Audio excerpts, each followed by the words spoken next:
Hi friends. If you're enjoying my videos, please hit the like button. It helps the YouTube algorithm notice me. Now sit back, relax, and enjoy the story. This incident occurred nearly 6 years ago, though the memories remain as fresh as if they happened yesterday. I've changed names and some minor details for privacy reasons, as I'm using a temporary account that I won't access again after sharing this story. At the time of these events, I had been dating Ivy for just over 4 years. Both of us shared an intense passion for outdoor activities: hiking, fishing, nature photography, stargazing, and spontaneous picnics. There was something liberating about driving to an unfamiliar park and exploring its hidden trails together. We were both 27 then, working entry-level corporate jobs that kept us indoors far more than we preferred. Our weekend escapes into nature served as our salvation from the fluorescent-lit cubicles and endless email chains. That particular Saturday in late September began like many others. I woke at dawn, the autumn air crisp as it filtered through our apartment window. Ivy was already awake, brewing coffee and scrolling through hiking possibilities on her phone. "What about Ravenwood State Forest?" she suggested, passing me a steaming mug. "It's about 2 hours north. The photos look incredible. There's a river cutting through it and supposedly some interesting rock formations." I sipped my coffee, examining the trail maps over her shoulder. "Looks perfect. Want to make it an overnight trip? I could pack the camping gear just in case." Ivy nodded enthusiastically. "Weather report says clear skies, but I'll bring extra layers. Fall nights get cold up north." I loaded our camping equipment into the trunk of my aging sedan, not because we had definitely decided to camp, but because Ivy and I had developed a habit of letting our adventures unfold organically. Sometimes a day hike transformed into an impromptu camping trip when we couldn't bear to leave the tranquility of the wilderness. Other times, unexpected rain or dropping temperatures would send us scurrying back to the comfort of our apartment. The drive north was pleasant. We listened to podcasts, sang along to nostalgic songs from our college years, and discussed possibilities for our future. By the time we reached the almost empty parking area at Ravenwood, the conversations had drifted to our shared dream of buying land somewhere remote, perhaps building a cabin with our own hands. "Maybe somewhere like this," Ivy said as she laced up her hiking boots.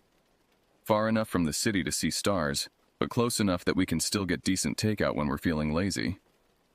I laughed, shouldering my backpack with our essentials: water bottles, trail mix, first aid supplies, a small camera, and rain jackets, just in case.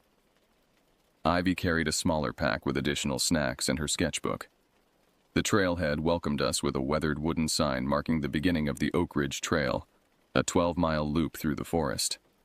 A smaller, faded notice beside it warned hikers to stay on marked paths due to steep ravines and unstable ground in certain areas. The sign mentioned nothing about dangerous plants or other hazards, a detail that would later haunt me.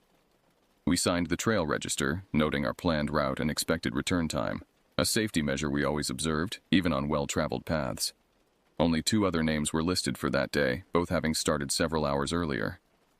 As we stepped onto the trail, dappled sunlight filtered through the canopy of maple and oak trees, their leaves beginning their annual transition to brilliant orange and crimson hues. The forest welcomed us with gentle sounds, birds calling to one another, leaves rustling in the occasional breeze, and somewhere in the distance, the promise of running water. "This is exactly what I needed," Ivy sighed contentedly, reaching for my hand as we walked. "I've been dreaming about this all week." I squeezed her hand in agreement. The stresses of our daily lives seemed to dissolve with each step deeper into the woods.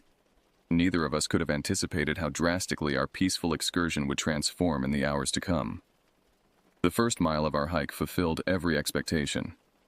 The trail meandered gently through groves of towering trees, occasionally offering glimpses of the valley below through breaks in the forest. We stopped frequently, Ivy to sketch interesting fungi or unusual rock formations, me to photograph the interplay of light and shadow in the forest. After about an hour, the path began to descend gradually toward what trail signs indicated was Blackwater River. The name seemed appropriate as we caught our first glimpse of the water, dark and seemingly bottomless despite its clarity, flowing with deceptive calmness between moss-covered banks. "Want to stop for lunch when we reach the river?" I suggested, noting the time approaching noon. Ivy nodded, adjusting her pack. "Definitely. I read there's a small beach area that's perfect for picnics." As we continued downward, the forest began to change subtly around us. The trees grew more densely packed, their trunks wider and covered with thick, gnarled bark. The cheerful songs of warblers and finches from the higher elevations gave way to the occasional harsh cry of a crow. The temperature dropped noticeably, not unusual for a river valley, but the change felt somehow more pronounced than it should have been. I first noticed the discomfort as we approached the final descent to the river. A vague sense of unease settled over me, similar to the feeling of being watched. I found myself glancing repeatedly over my shoulder, only to see nothing but the empty trail behind us. "Everything okay?" Ivy asked, noticing my distraction. "Yeah, just thought I heard something," I replied, trying to dismiss the sensation. "Probably just a squirrel." We reached the river shoreline around 12:30. The promised beach was there, a small crescent of smooth stones and sand nestled in a bend of the Blackwater. We claimed a relatively flat boulder as our dining table and unpacked our simple lunch of sandwiches, fruit, and trail mix. As we ate, I couldn't shake the growing discomfort. The river's flow created sounds that somehow seemed wrong, not the expected, gentle gurgling, but something that resembled distant conversations just below the threshold of comprehension. The waters moved with an almost deliberate quality, swirling in patterns that drew and held my attention.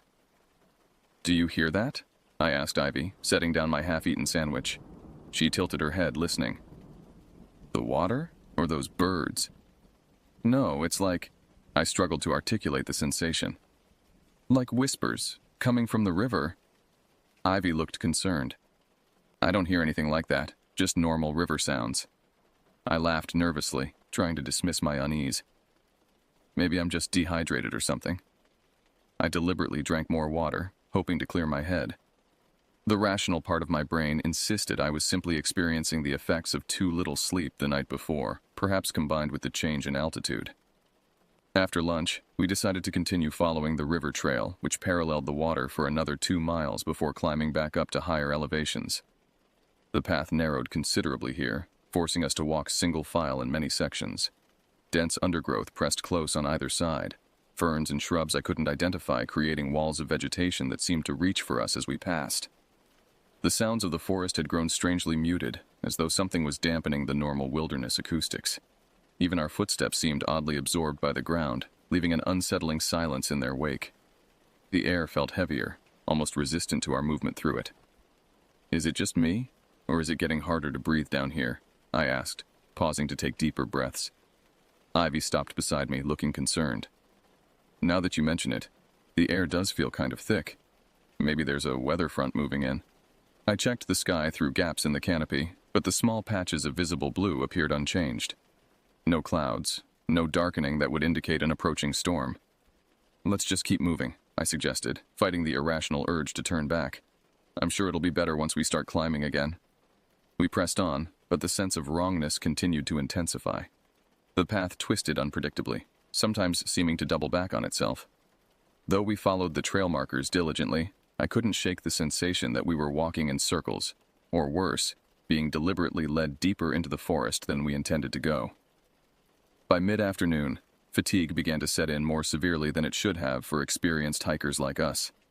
My legs felt unusually heavy, and a persistent headache had taken root behind my eyes. Ivy, typically the more energetic of us, had grown quiet, her earlier enthusiasm noticeably diminished. "Let's take a break," I suggested, spotting a fallen log that offered a reasonable resting place. As we sat, I noticed Ivy staring intently at the ground, her expression unreadable. "What's wrong?" I asked. She didn't respond immediately. When she finally looked up, something subtle had changed in her eyes, a slight unfocusing, as though she was simultaneously looking at me and through me. "Nothing," she said after a pause that lasted too long. "Just thinking." Her voice sounded normal, yet somehow hollow, as if something essential had been removed from it. I felt the first real flicker of fear ignite somewhere deep in my chest, though I couldn't yet articulate why. As the afternoon progressed, the forest grew increasingly oppressive. The trees seemed to lean inward above the trail, creating a claustrophobic tunnel effect that hadn't been present earlier in our hike. Shadows stretched longer than they should have for the time of day, distorting familiar shapes into menacing silhouettes. I checked my watch. 3:42 p.m. We had been hiking for nearly 5 hours, and according to the trail map, should have reached the halfway point of the loop by now. yet nothing in our surroundings corresponded with the landmarks indicated on the map. I think we might have taken a wrong turn somewhere, I admitted to Ivy, unfolding the paper map again. She stood motionless several feet ahead of me, her back turned. She hadn't spoken in nearly 20 minutes, unusual for her, as she typically kept up a steady stream of observations about plants and wildlife during our hikes. "Ivy?" I called, more loudly this time. "Can you come look at this map with me?" When she turned, her movements were strangely mechanical, lacking the fluid grace I associated with her.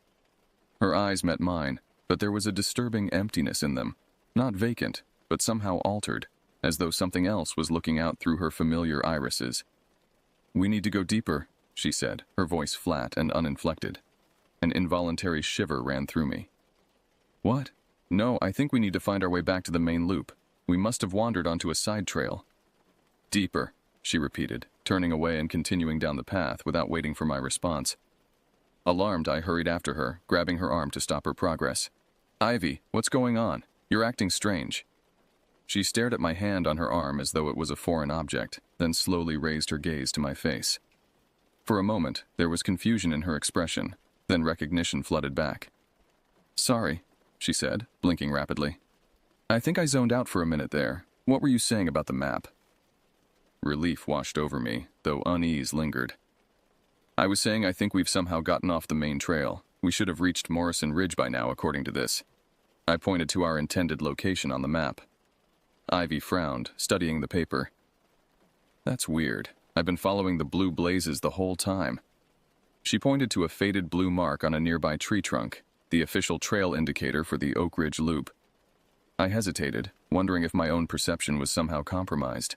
Had I imagined her strange behavior moments ago? Was I becoming unnecessarily paranoid? "Maybe the map isn't as accurate as it should be," I suggested, trying to rationalize our situation. "Let's keep following the markers, but if we don't reach some recognizable landmark soon, we should consider turning back." Ivy nodded, but something in her expression had changed again. A subtle hardening around her mouth, a tightness that hadn't been there before.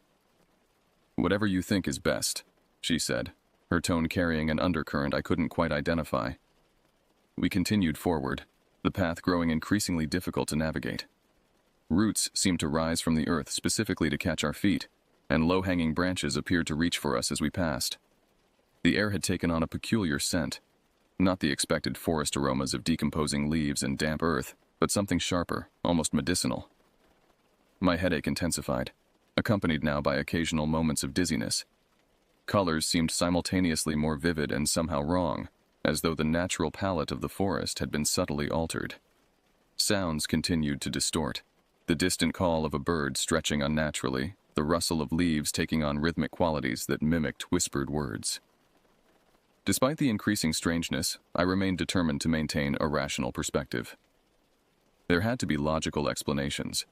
Perhaps we were experiencing the effects of exhaustion, or maybe some environmental factor was affecting our perceptions. Poisonous plants existed in these forests. Perhaps we had inadvertently brushed against something with psychoactive properties. I was so consumed with these thoughts that I almost collided with Ivy, who had stopped abruptly in the middle of the path. "Do you see them?" she whispered, staring into the dense undergrowth to our right. I followed her gaze, but saw nothing unusual, just shadows among ferns and the gnarled trunks of ancient trees. "See what?" I asked, trying to keep my voice steady. "They're watching us. They've been following since the river." Her voice had acquired a trembling quality I'd never heard before. I placed my hands on her shoulders, turning her gently to face me. "There's nothing there, Ivy. I think we're both getting tired, and maybe a little spooked by this place. Let's take another break. Have some water." She jerked away from my touch with unexpected violence. "Don't patronize me," she snapped, her voice rising sharply. "I know what I saw." The outburst was so uncharacteristic that I stepped back involuntarily. In 4 years together, through countless stressful situations, I had never seen Ivy react with such sudden hostility. "I'm sorry," I said carefully. "I didn't mean to dismiss what you're experiencing. Tell me what you saw." Her expression cycled rapidly through emotions: anger, fear, confusion, and finally, a disturbing blankness. I don't know now. Something moving in the trees. Watching." She rubbed her temples. "My head really hurts." concern overrode my own discomfort. Let's sit down. I have some pain relievers in the first aid kit. I guided her to a relatively clear spot and helped her remove her backpack. As I searched through my pack for the medication, I noticed Ivy's breathing had become shallow and rapid. Her skin, normally warm-toned, had taken on an ashen quality, and a thin sheen of sweat covered her forehead despite the cool air. Here, take these. I offered her 2 tablets and my water bottle. Maybe we're dealing with altitude sickness or something. She accepted the medication without comment, swallowing the pills mechanically. Then she stared at the water bottle in her hands as though she couldn't quite remember what it was for. "Ivy?" I prompted gently. Her head snapped up, eyes widening as she looked past me into the forest. "We need to go," she whispered urgently. "Now." They're getting closer. The transformation in Ivy accelerated as we resumed our hike. Gone was her usual thoughtful, measured demeanor, replaced by something frenetic and unpredictable. She walked several paces ahead of me, her movements alternating between a cautious creep and sudden bursts of almost running. Every few minutes she would freeze, head tilted as though listening to sounds I couldn't detect. The forest had grown darker much earlier than it should have. Though my watch insisted it was only 4:30 p.m., the light filtering through the canopy had the dim, golden quality of approaching sunset. Shadows stretched impossible distances, creating patterns that seemed to move independently of their sources. "We need to think about heading back," I called to Ivy. "It'll be dark in a couple of hours." She didn't acknowledge me, continuing her erratic progress forward. When I jogged to catch up with her, she flinched away from my approach. "Don't touch me," she warned, her voice a harsh whisper that barely resembled her normal tones. "They might notice you too." I tried to maintain my composure, despite the cold fear spreading through my chest. "Who might notice, Ivy? There's no one here but us." She laughed, a short, ugly sound utterly unlike her usual warm chuckle. "You're so blind. They're everywhere. In the trees, under the ground, watching, waiting." I took a deep breath, fighting my own increasing paranoia. One of us needed to remain rational, and Ivy was clearly losing her grip on reality. "I think you might be having some kind of reaction to something. Maybe a plant we brushed against. We need to get back to the car, maybe find a hospital." "Hospital won't help," she muttered. "They can't stop what's coming." I decided to try a different approach. "What exactly do you think is coming, Ivy? Help me understand what you're experiencing." She stopped so suddenly I nearly collided with her again. When she turned to face me, her expression had changed completely. The paranoia replaced by a cold, evaluating look that seemed to assess my worth as one might examine an insect. "You're one of them, aren't you?" she asked, her voice eerily calm. "You've been one of them all along." Before I could respond, she reached out with surprising speed and grabbed my wrist, her fingers digging in with painful intensity. "How long have you been watching me? How long have you been pretending?" "Ivy, you're hurting me," I said as calmly as I could manage.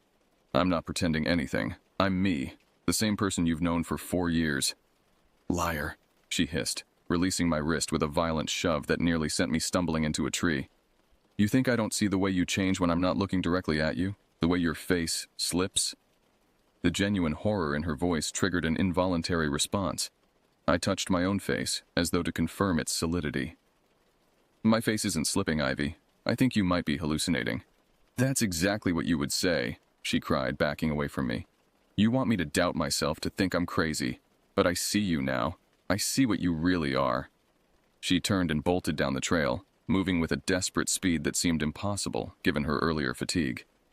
I called after her, then cursed and gave chase, terrified she would injure herself in her panicked flight. The forest blurred around me as I ran, branches whipping my face and arms. The path twisted unpredictably, making it difficult to keep Ivy in sight. My lungs burned, and the persistent headache throbbed in time with my racing pulse. I found her in a small clearing about a quarter-mile ahead, standing perfectly still in its center. The area was unusual, a perfect circle of treeless ground approximately 30 feet in diameter. No underbrush grew here, just a carpet of unnaturally uniform moss covering the entire space. "Ivy," I called cautiously, remaining at the edge of the clearing. Something about the space felt wrong. The air above it seemed to waver slightly, like heat rising from hot pavement. She didn't turn or acknowledge my presence. Her stillness was absolute, not even the rise and fall of breathing visible in her silhouette. "Ivy, please," I tried again, taking a tentative step into the clearing. Whatever you're experiencing, we'll figure it out together. But we need to get out of these woods before dark." Slowly, with a jerky movement that reminded me of damaged film footage, she turned to face me. Her expression was completely vacant, eyes staring through me rather than at me. Then, without warning, her features contorted into a mask of pure terror. The scream that erupted from her shattered the forest's unnatural silence, a sound of such primal fear that the hairs on my arms and neck rose in immediate response. It wasn't a scream of surprise or momentary alarm, but the sustained wail of someone confronting incomprehensible horror. I rushed forward instinctively, reaching for her, but before I could make contact, her behavior shifted again. The scream cut off abruptly, replaced by wild, disjointed laughter. Her arms began to flail, as though fighting off invisible attackers approaching from all sides. "Get them off!" she shrieked between bursts of laughter. "They're crawling on me! Get them off!" She clawed at her own skin, nails leaving red trails along her arms and neck. I grabbed for her hands, trying to prevent her from injuring herself further, but her panic gave her unusual strength. One of her wildly swinging arms caught me directly in the temple, knocking my glasses off and sending me staggering backward. The world immediately dissolved into a blur of indistinct shapes and colors. Without my glasses, I was functionally blind beyond a few inches from my face. Dropping to my hands and knees, I began frantically searching the moss for the lost eyewear, the situation now doubly terrifying with my impaired vision. Through the auditory chaos of Ivy's continued screams and my own panicked breathing, I became aware of another sound, a low, rhythmic humming emanating from the ground itself. The moss beneath my searching hands seemed to vibrate with it, the sensation traveling up my arms and resonating in my chest cavity. My fingers finally closed around the familiar shape of my glasses. I jammed them onto my face, the world snapping back into focus just in time to see Ivy sprinting from the clearing, heading deeper into the woods, away from the trail we had been following. "Ivy, stop!" I shouted, scrambling to my feet and pursuing her once more. The forest beyond the clearing was different, older, untouched. The trees here were massive, their trunks wider than my arm span, their bark black with age and moisture. No trail existed here, just spaces between the enormous trees where undergrowth couldn't establish itself due to lack of sunlight. I ran blindly, guided only by the sounds of ivy crashing through the vegetation ahead of me. My foot caught on an exposed root, sending me sprawling face first into the damp earth. I tasted blood, felt the sharp sting of a cut lip, but pushed myself up immediately. "Ivy!" I called again, my voice echoing strangely among the massive trunks. The crashing sounds had stopped. The forest had fallen completely silent. Not even the ambient noises of insects or wind remained. I strained to hear any indication of Ivy's direction, turning slowly in place as panic threatened to overwhelm my rational thought. A sound finally broke the silence, a soft, broken sobbing coming from somewhere to my left. I moved cautiously toward it, pushing aside ferns and navigating around the huge trees until I found her. Ivy sat on the ground, knees pulled to her chest, arms wrapped tightly around them. Her body shook with each sob, her face buried against her knees. I approached slowly, as one might a wounded animal, alert for any sign that she might bolt again. "Ivy," I said softly, "it's me. I'm here to help you." Her sobbing stopped abruptly. When she raised her head, her face was streaked with dirt and tears, eyes red-rimmed and swollen. But what struck me most was the expression, raw terror mixed with a pleading desperation. "Make them stop," she whispered. "Please make them stop talking to me." I knelt beside her, close but not touching. "Who's talking to you, Ivy?" "The trees," she replied, her voice childlike in its simplicity. "They say terrible things, things that can't be true." "What kind of things?" I asked, trying to understand what she was experiencing. Her eyes widened. "They say you're not real, that none of this is real, that I've been asleep for years and this is all just a dream I'm having while my real body rots somewhere dark." Fresh tears spilled down her cheeks. "They say I'll never wake up because I'm already dead." A cold weight settled in my stomach. Whatever was happening to Ivy went beyond a simple allergic reaction or exhaustion. Something fundamental had broken in her perception of reality, and I had no idea how to fix it. "The trees are lying," I said firmly. "This is real. I'm real. You're alive, and we're going to get out of these woods together." She stared at me, desperate hope flickering in her expression. "Promise?" "I promise," I said, extending my hand. "But we need to start heading back now. Will you come with me? She hesitated, then slowly reached out. Her fingers were ice cold when they touched mine. I helped her to her feet, noticing how she swayed slightly, as though maintaining balance required conscious effort. Which way? She asked in a small voice. I looked around, realizing with a sinking feeling that I'd lost all sense of direction during the chase. The monotonous landscape of identical massive trees offered no clues, and the thick canopy obscured the sky, preventing me from using the sun as a reference point. Let me check something, I said, pulling out my phone. As expected in the remote forest, there was no signal, but the compass app should still work. The screen remained dark when I pressed the power button. Dead battery? Impossible. It had been at 83% when I last checked it less than an hour ago. Fighting down rising panic, I tried to think logically. We had been heading roughly east on the trail before Ivy's breakdown. If we now headed west, we should eventually intersect the trail again, or at least reach the river, which we could then follow back toward the parking area. This way, I said with more confidence than I felt, pointing in what I hoped was westward. Stay close to me, okay? Ivy nodded, her hand tightening around mine. We began walking, picking our way carefully through the trackless forest. The light continued to fade rapidly, the spaces between trees growing darker until they resembled black portals into nothingness. Time became difficult to track as we walked. My watch had stopped at 5:17, the second hand frozen in place. I estimated we had perhaps an hour of usable light left, though it was difficult to be certain given how unnaturally the darkness seemed to be gathering. Ivy remained largely silent as we walked, occasionally whimpering or jerking her head as though responding to sounds I couldn't hear. Her hand in mine was my only reassurance that she was still with me, still functioning on some basic level. After what felt like hours of walking but was likely only 40 minutes, the forest began to thin slightly. The massive trees became less frequent, interspersed with younger growth. Hope sparked. Were we approaching the edge of this ancient section? Then I spotted something that made me stop abruptly, a flash of color among the monotonous browns and greens. Drawing closer, I recognized one of the blue trailblazes painted on a tree trunk. Look, I said to Ivy, pointing. We found the trail again. She stared at the mark without comprehension, then at me. What does it mean? It means we can follow these markers back to the car, I explained patiently. We're going to be okay. A strange expression crossed her face, something between relief and disappointment. They said we'd never find the way out, that we'd walk in circles until we collapsed. They were wrong, I said firmly, tugging her toward the marked path. Come on. The trail was barely visible in the fading light, but the blue blazes provided enough guidance to keep us on track.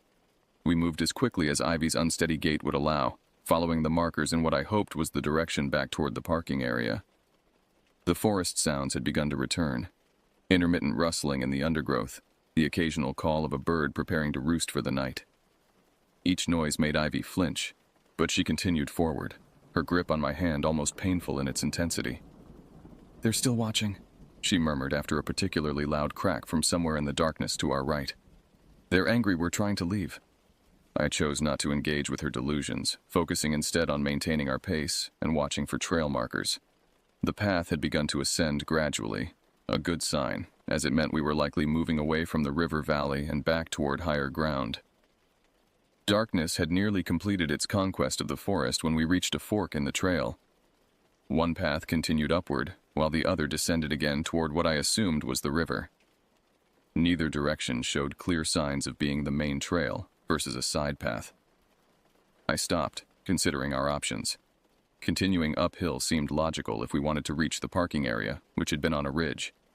But without a functioning phone or watch, and with no map landmarks visible in the growing darkness, certainty was impossible. Which way? Ivy asked, her voice stronger than it had been since her episode began. I studied her face in the dim light. Some clarity had returned to her eyes, though she still seemed disoriented. You feeling any better? I asked cautiously. She frowned, seeming to consider the question seriously. My head still hurts, and I keep hearing things, but they're quieter now. She looked around. Where are we? How did we get off the trail? The fact that she recognized we had deviated from our original route was encouraging. You had some kind of episode, I explained gently. You ran off the trail, and I followed you. We're trying to find our way back to the car now. Her frown deepened. Episode? What do you mean? You started acting strange, saying you saw things, heard things. You ran away from me screaming about something attacking you. I hesitated. Do you not remember any of that? Ivy's free hand rose to her mouth in horror. No. I remember starting to feel strange after lunch. Everything got wavy. Colors were wrong, and there were whispers. She trailed off, shaking her head. But I don't remember running or screaming. Relief flooded through me. This was the most rational Ivy had sounded in hours. I think you might have had a reaction to something in these woods. Maybe a plant you touched or some spores you breathed in. But you seem to be coming back to yourself now. She nodded slowly. I still feel off, but clearer, I think. She glanced at the fork in the trail. We should go up. The parking lot was on high ground. That's what I was thinking, I agreed, heartened by her return to logical thinking. We took the upward path, moving more confidently now that Ivy seemed more stable. The trail was becoming increasingly difficult to see in the darkness, but the blue blazes, when we could spot them, confirmed we remained en route. As we climbed higher, the air grew noticeably fresher, the oppressive quality that had characterized the forest near the river dissipating with each foot of elevation we gained. My own headache, which had become such a constant companion that I'd almost stopped registering it, began to recede. I'm sorry, Ivy said suddenly as we paused to rest on a fallen log, for whatever happened back there, for whatever I said or did. You don't need to apologize, I assured her. You weren't yourself. Something affected you, affected both of us, I think, though you got hit harder. She nodded, staring at her hands. I remember fragments now. Feelings more than specific events. Terror. Absolute certainty that something was hunting us, watching us. She shuddered. It felt so real. Hallucinations often do, I said. When I was a kid, I had a high fever once, 106 degrees. I was absolutely convinced that the ceiling was melting and dripping onto me. My mother couldn't convince me otherwise until the fever broke. Ivy managed a weak smile. This was like that, but worse. Because part of me knew something was wrong with my perception, but I couldn't stop believing what I was seeing and hearing. A thought occurred to me. What's the last thing you clearly remember, before things got strange? She considered for a moment. We were by the river, having lunch. You asked if I heard something. Whispers, you said. I didn't hear anything then. Her eyes widened. You were affected first. The realization hit me with unexpected force. She was right. My sense of wrongness had preceded hers by at least an hour. The whispers from the river, the paranoia, the sensation of being watched, all had started with me, not Ivy. You're right, I admitted, but you had a much stronger reaction eventually. Maybe I'm more sensitive to whatever it was, she suggested, or maybe my exposure was greater somehow. We fell silent, both contemplating the implications. Something in that forest had affected our minds. Something natural and explicable, I insisted to myself, despite the lingering echo of supernatural dread that the experience had instilled. After a few more minutes of rest, we continued our ascent. The trail grew steeper, requiring more exertion to navigate. The physical effort seemed to further ground Ivy in reality, the concentration required to place her feet securely on the uneven ground, leaving less room for lingering hallucinations. About half an hour later, we emerged from the densest part of the forest onto a ridge dotted with smaller trees. The sky opened up above us, revealing a canopy of stars and a quarter moon that provided enough light to see by. The sight of open sky after hours in the claustrophobic forest was indescribably comforting. I think I recognize this, Ivy said, pointing ahead to where the ridge curved. There was a lookout point near the beginning of our hike, a cleared area with a view of the valley. I strained to recall the early part of our journey, which now seemed days rather than hours ago. You're right. If we can find that lookout, we should be able to orient ourselves back to the parking area. With renewed purpose, we followed the ridgeline. Within 10 minutes, we located the lookout, a natural clearing at the edge of a cliff, offering spectacular views of the darkened valley below. In the far distance, the lights of a small town twinkled, civilization a comforting reminder that the entire world had not been consumed by this forest. From the lookout, a wider, more established trail led back in the direction of the parking area. Relief washed over me as we stepped onto it. This was clearly the main path, well-maintained and marked with frequent blazes. "We're going to make it," I said, squeezing Ivy's hand. She nodded, a genuine smile forming. "Thank God. I never want to go through something like that again." As we walked the final stretch toward the parking area, Ivy's condition continued to improve. Her movements became more coordinated, her conversation more coherent. By the time the gravel lot came into view, with my solitary car still parked where we had left it that morning, she seemed almost back to normal, exhausted and subdued, but essentially herself. The drive home began in exhausted silence. I had decided against camping. Neither of us wanted to spend another minute in those woods, and though Ivy seemed significantly improved, I wasn't confident the improvement would last. About 20 minutes into the journey, as we merged onto the highway that would take us back to the city, Ivy finally spoke. "I think I know what happened to us back there," she said quietly, staring out the passenger window at the darkness beyond. I glanced at her, then back at the road. "What's your theory?" "Remember that article we read last month? About that research team studying mushroom networks in old-growth forests?" She turned to face me.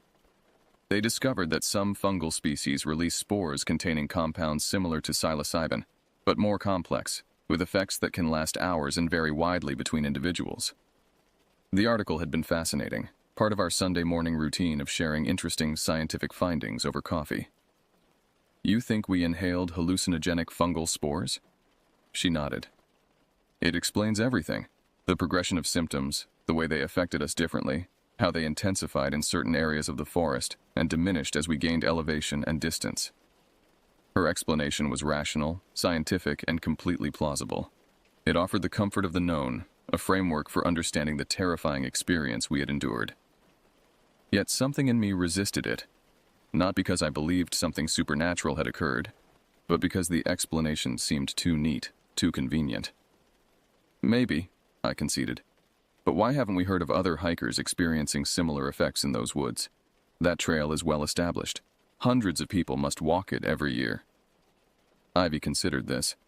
"Perhaps the conditions have to be just right. Humidity, temperature, the life cycle of the fungi. Or maybe it only affects certain people with particular sensitivities."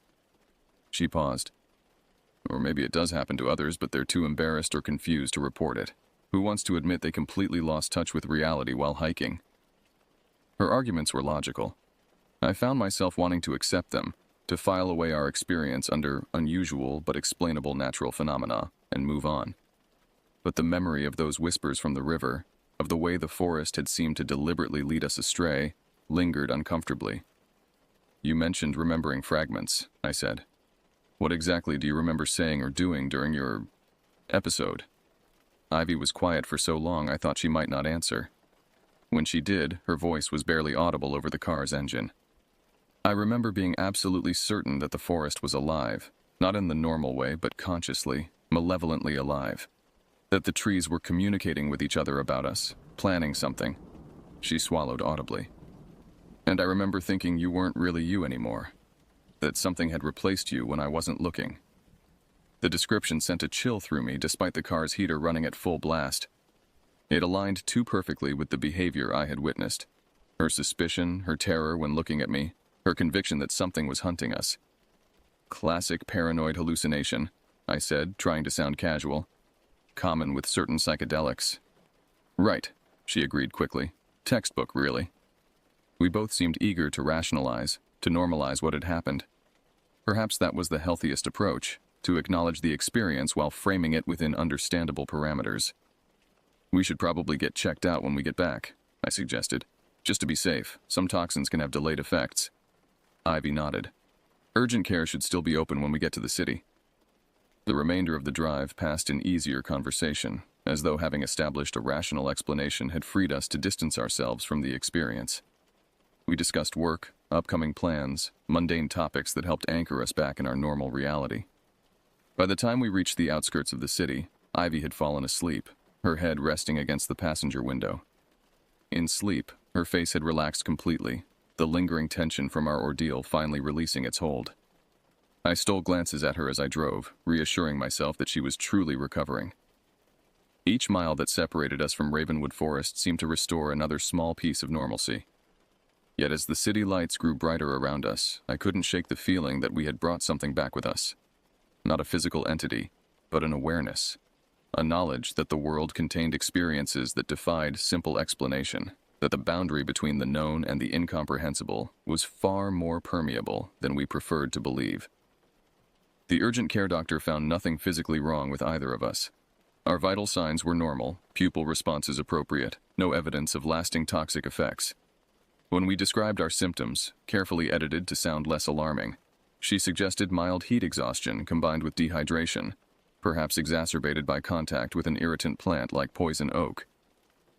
The mind can play tricks when the body is stressed, she explained, prescribing nothing stronger than rest, fluids, and over-the-counter pain relievers for our lingering headaches, especially in unfamiliar environments where the usual reference points are absent. We accepted her diagnosis gratefully, clinging to its comforting mundanity. On the drive home from the clinic, we stopped for takeout, neither of us having the energy to cook, and ate in near silence in our apartment, the familiar surroundings gradually working to dispel the lingering unease. That night, we slept with all the lights on, neither of us willing to acknowledge why. The following days brought a gradual return to routine. We went to work, interacted with colleagues, watched our favorite shows, all the normal activities that constituted our lives before Ravenwood. Yet something had shifted between us, an unspoken understanding that we had shared an experience that had fundamentally altered our perception of reality. Ivy researched fungi extensively in her spare time, building an impressive case file for her theory. She found scientific papers documenting the psychoactive properties of certain rare mushroom species found primarily in old-growth forests of our region. Some of these compounds had been shown to cause precisely the symptoms we had experienced: auditory and visual hallucinations, paranoia, time distortion, and in some cases, temporary personality changes.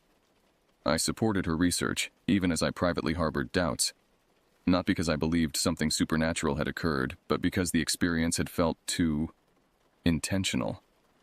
As though the forest had been testing us, probing for weaknesses, seeking something I couldn't articulate.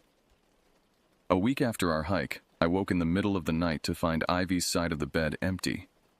I found her in the living room, staring out the window at the city lights, arms wrapped tightly around herself. "Can't sleep?" I asked, joining her by the window. She didn't look at me. I keep dreaming about it, not just remembering what happened, but continuing it. Like there's more to the story that we didn't experience while we were there. I waited, sensing she had more to say. "In the dreams, we never left the forest," she continued, her voice dropping to a whisper. "We just think we did. We think we're home, safe, but it's all an illusion created by whatever's there, to keep us complacent while it finishes what it started." The statement resonated uncomfortably with thoughts I'd been carefully avoiding. "That's just your brain processing the experience," I said, placing a hand on her shoulder. "Trauma can do that, create worst-case scenarios that play out in dreams." She nodded, but didn't seem convinced. "Maybe, but what if—" "It's not," I interrupted, more firmly than I intended. "We're home. This is real." "How can you be so sure?" she challenged, turning to face me. "If the hallucinations could make us believe what we experienced in the forest was real, how can we trust that this isn't just another layer of the same delusion?" The question struck at the heart of what had been troubling me as well. How could we ever be certain of the boundaries between reality and perception? If our minds could be so thoroughly compromised by something as simple as fungal spores, what did that say about the reliability of consciousness itself?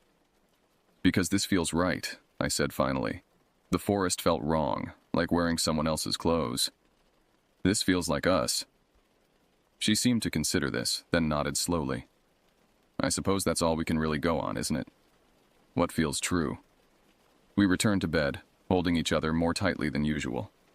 Sleep eventually came, but brought with it dreams of towering trees and whispered voices just beyond comprehension. In the weeks that followed, we gradually spoke of Ravenwood less frequently. The experience receded in our daily consciousness, relegated to an unusual anecdote rather than an active concern. Yet neither of us suggested hiking again, even as summer transitioned to fall and the forests beckoned with their changing colors. 2 months after our experience, I found myself researching the history of Ravenwood State Forest during a slow afternoon at work. Most of what I found was predictably mundane, established as a protected area in the 1950s, home to several endangered species, popular with hikers and nature photographers. Then I discovered an archived newspaper article from 1978 describing the disappearance of two university students who had gone hiking in the deepest section of Ravenwood. They had been missing for 3 days when one of them stumbled out of the woods, disoriented and suffering from dehydration. He described becoming separated from his companion after both experienced what he called a shared hallucination that made them flee from perceived threats. Despite extensive searches, the second student was never found. The article quoted a local botanist who suggested that certain rare fungi in the old-growth section of the forest might produce spores with hallucinogenic properties. The theory was dismissed by authorities as speculative, but no other explanation was ever established for what the survivors described experiencing. I closed the browser window without mentioning my discovery to Ivy. There seemed no point in reopening wounds that were finally beginning to heal.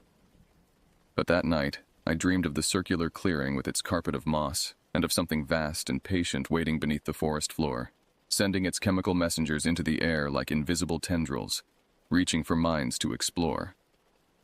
We never returned to Ravenwood. A year later, we moved to a different state for new job opportunities, putting physical distance between ourselves and those woods. Our relationship survived, though something subtle had changed. A shared awareness that the world contained depths we had only briefly glimpsed, realities that existed alongside our own, but remained largely inaccessible to ordinary perception. Sometimes, on nights when sleep proves elusive, I find myself wondering about that forest. Is it still there, waiting for unwary hikers to wander into its heart? Does it remember us, the two who escaped its influence? And most troubling of all, did we truly escape, or did it simply allow us to believe we had? I've researched extensively since then, learning about various plants that can cause hallucinations, fever, even temporary psychosis. Science offers rational explanations for everything we experienced. Yet rationality feels somehow insufficient in the face of memory. The whispers from the river, the watching presence among the trees, the sense of a vast intelligence stirring beneath the surface of perception. In the end, I've settled for uncertainty, an acceptance that some experiences defy complete understanding. The forest taught us that the line between the known and the unknown is far more permeable than we prefer to believe, and that perhaps the greatest wisdom lies in acknowledging the limits of our comprehension. We still hike occasionally in carefully selected parks with well-traveled trails and open vistas, but we stay away from old-growth forests, from places where ancient trees cluster too closely together, from shadows that seem deeper than they should be. And we never, ever venture far from the marked path.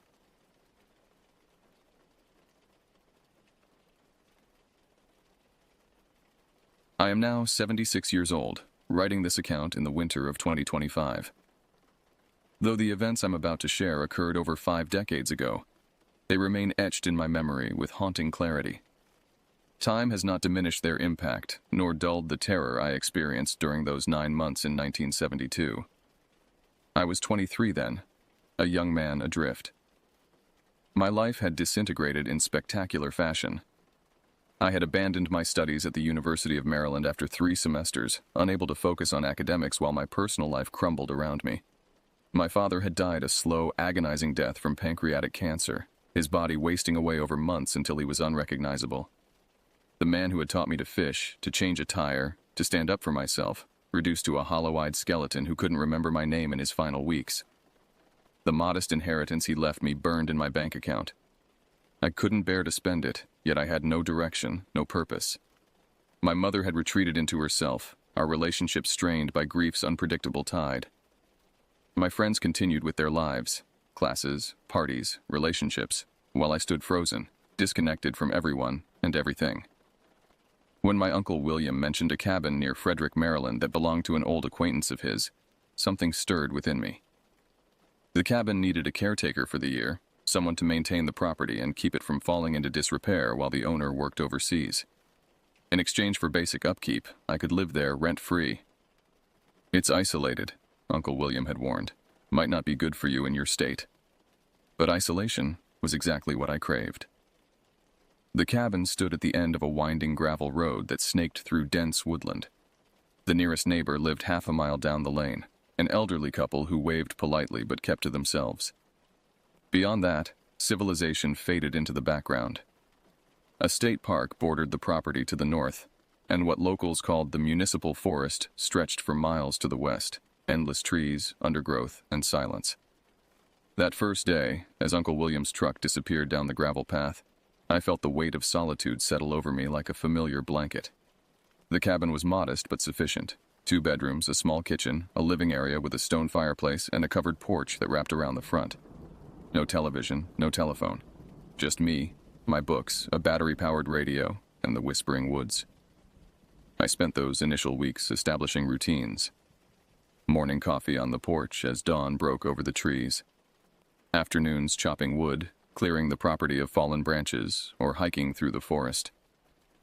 Evenings reading by lamplight, sometimes writing in my journal, trying to make sense of the grief that had hollowed me out.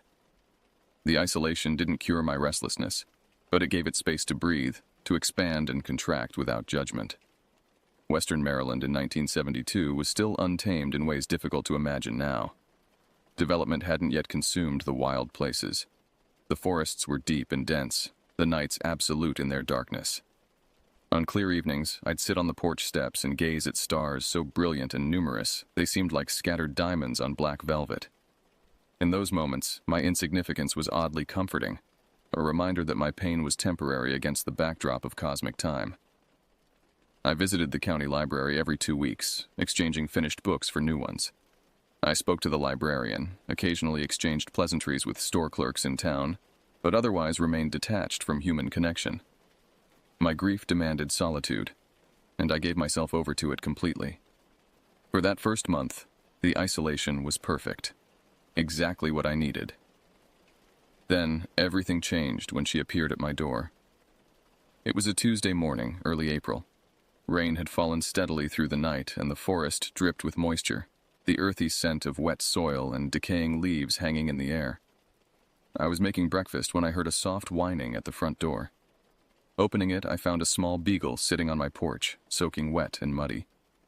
She looked up at me with mournful brown eyes, her tail giving a hesitant wag. "Where did you come from?" I asked, kneeling to examine her collar.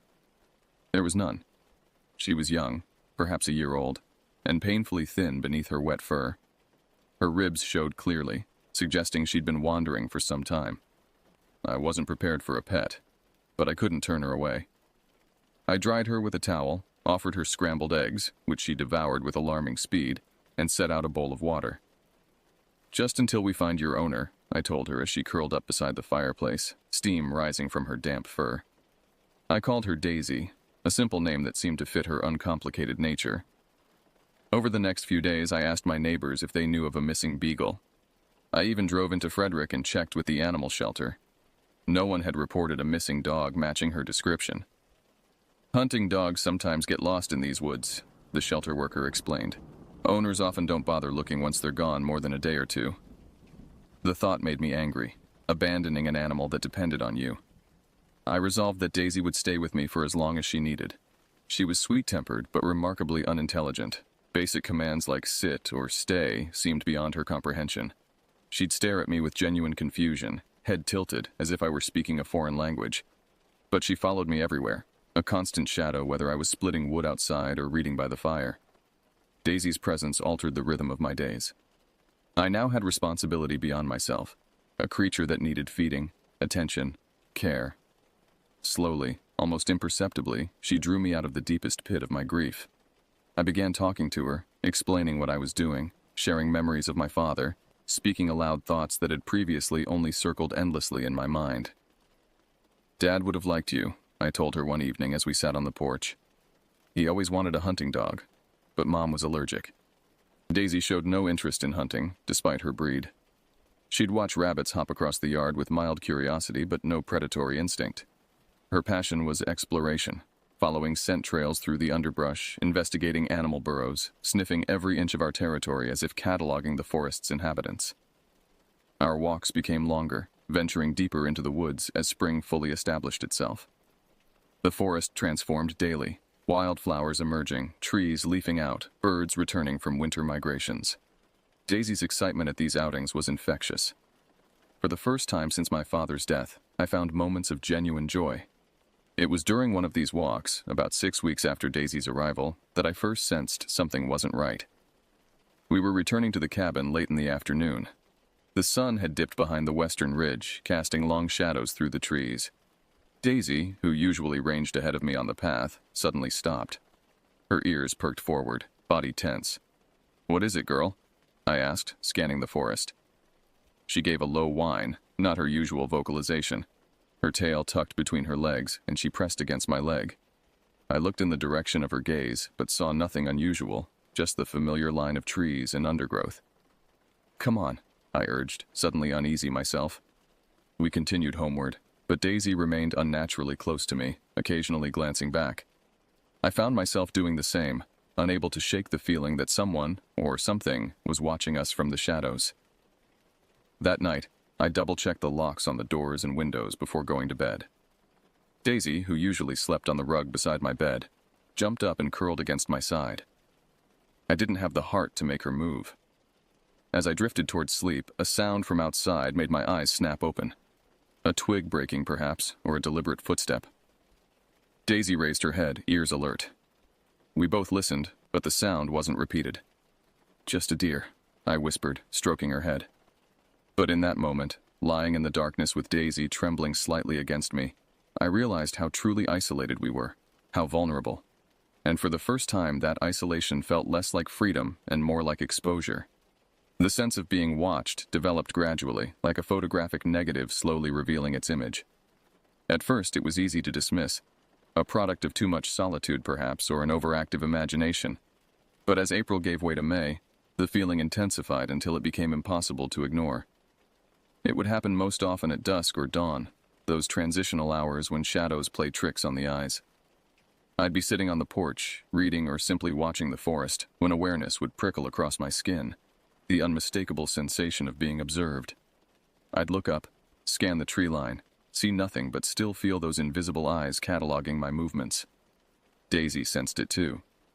She developed a habit of staring intently at seemingly empty sections of forest, her body rigid with attention. Sometimes she'd growl softly, a sound so uncharacteristic it made the hair rise on my arms. Other times, she'd refuse to go outside at all, whining at the door before retreating to huddle under the kitchen table. I began to notice small disturbances around the property. Items on the porch slightly moved from where I'd left them.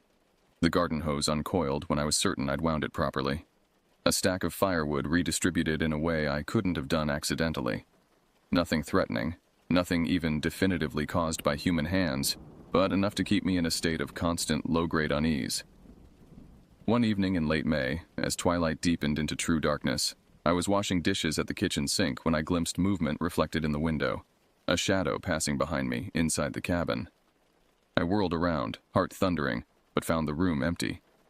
Daisy, however, was staring intently at a corner of the living room, hackles raised. "Who's there?" I called, my voice embarrassingly thin. Silence answered me. I checked every room, every closet, under every bed. Nothing, no one. But the feeling of intrusion lingered, as tangible as a scent. That night, I slept with my father's hunting knife on the bedside table. The first concrete confirmation that something was wrong came in early June when my younger brother Joseph visited for the weekend. I hadn't told him about my growing paranoia. It seemed foolish, something that would evaporate when exposed to another person's rational perspective. The first evening passed pleasantly. We grilled steaks on the charcoal barbecue, drank beer, talked about family and his studies. As night fell, he suggested a walk. "Let's see this famous forest of yours," he said, already heading for the porch. I hesitated, but agreed, grabbing a flashlight. Daisy flatly refused to join us, something Joseph found amusing. "Some hunting dog," he teased as we set off down the gravel path that led into the woods. The night was warm, fireflies pulsing in the darkness between the trees. For a while we walked in companionable silence, the beam of my flashlight carving a narrow tunnel through the blackness ahead. Then Joseph stopped suddenly. "Did you hear that?" he asked, his voice tight. I had. A deliberate footstep in the undergrowth to our right, moving parallel to the path. Not an animal's movement, but a measured, careful tread. "Probably a deer," I said, repeating the lie I'd been telling myself for weeks. Joseph grabbed my arm. "Shine the light over there." I swept the flashlight beam through the trees, but caught nothing more than leaves and branches. The footsteps had stopped the moment our attention turned in that direction. "Let's head back," I suggested, trying to sound casual. We turned around, walking faster now. The footsteps resumed, keeping pace with us, sometimes falling behind only to surge ahead, always just out of sight in the deeper woods.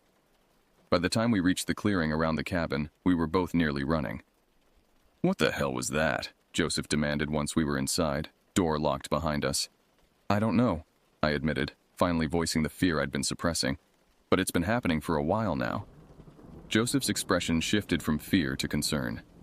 "You mean you're being stalked out here? By what? Who?" "I don't know," I repeated. "I never see anything, just feel it." We stayed up late that night, talking in low voices about possibilities. A vagrant using the forest for shelter. A neighbor with boundary issues. An animal, perhaps a bear, grown curious about human habitation. None of the explanations fully fit what I'd been experiencing, but they were preferable to the alternative, that my grief and isolation had finally tipped me into paranoia. Joseph left the next day, extracting a promise that I would call our mother regularly and consider getting a telephone installed at the cabin. I agreed, knowing I would do neither. Despite the fear, despite the unanswered questions, I wasn't ready to abandon my retreat. But after Joseph's visit, something changed. The presence in the woods seemed emboldened, as if my acknowledgement of its existence had granted it license to escalate. The watching became more overt, the signs of its proximity more frequent and disturbing, and soon it would leave me gifts I could not ignore. By mid-June, I had developed the habit of carrying my father's hunting knife whenever I ventured beyond the cabin's immediate clearing. I told myself it was for practicality, cutting vines, preparing kindling if I stopped to rest. But the weight against my hip was primarily for reassurance.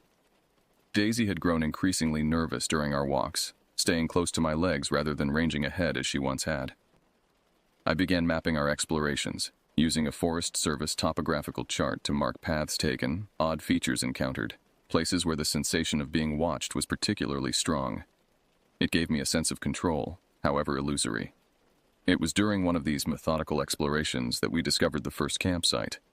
Daisy had veered off our usual path, nose to ground, following some scent with unusual determination. I followed her through dense underbrush until we emerged in a small clearing, perhaps 30 feet in diameter. The signs of human habitation were subtle but unmistakable. A circle of scorched earth where a fire had burned repeatedly, flattened grass where someone had slept, a crude lean-to constructed of branches against a fallen log. Scattered around were discarded food wrappers, a rusted tin can, cigarette butts. "Hello?" I called, receiving only forest sounds in response. The campsite appeared recently used.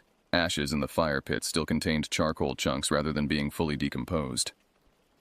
Examining the lean-to, I found a filthy blanket and an old canvas backpack. Something kept me from touching either item, a visceral reluctance to make contact with these personal possessions. Instead, I backed away, urging Daisy to follow. She resisted, continuing to sniff intently around the perimeter of the clearing until I finally scooped her up and carried her away.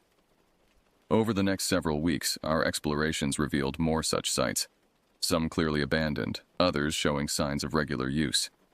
In an old hunting cabin 3 miles west of my property, I found evidence that someone had been squatting, food scraps, makeshift bedding, even crude attempts to patch the deteriorating roof with plastics and tarps. Most disturbing was what appeared to be a method to these habitations.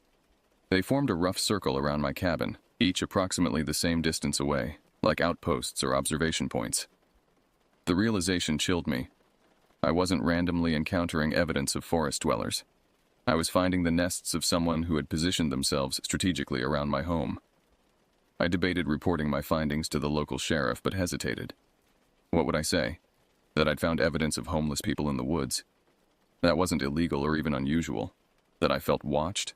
That something followed me at night? Without concrete evidence of threat or trespass, I risked appearing paranoid, perhaps even mentally unstable. The discovery that truly disturbed me came in early July.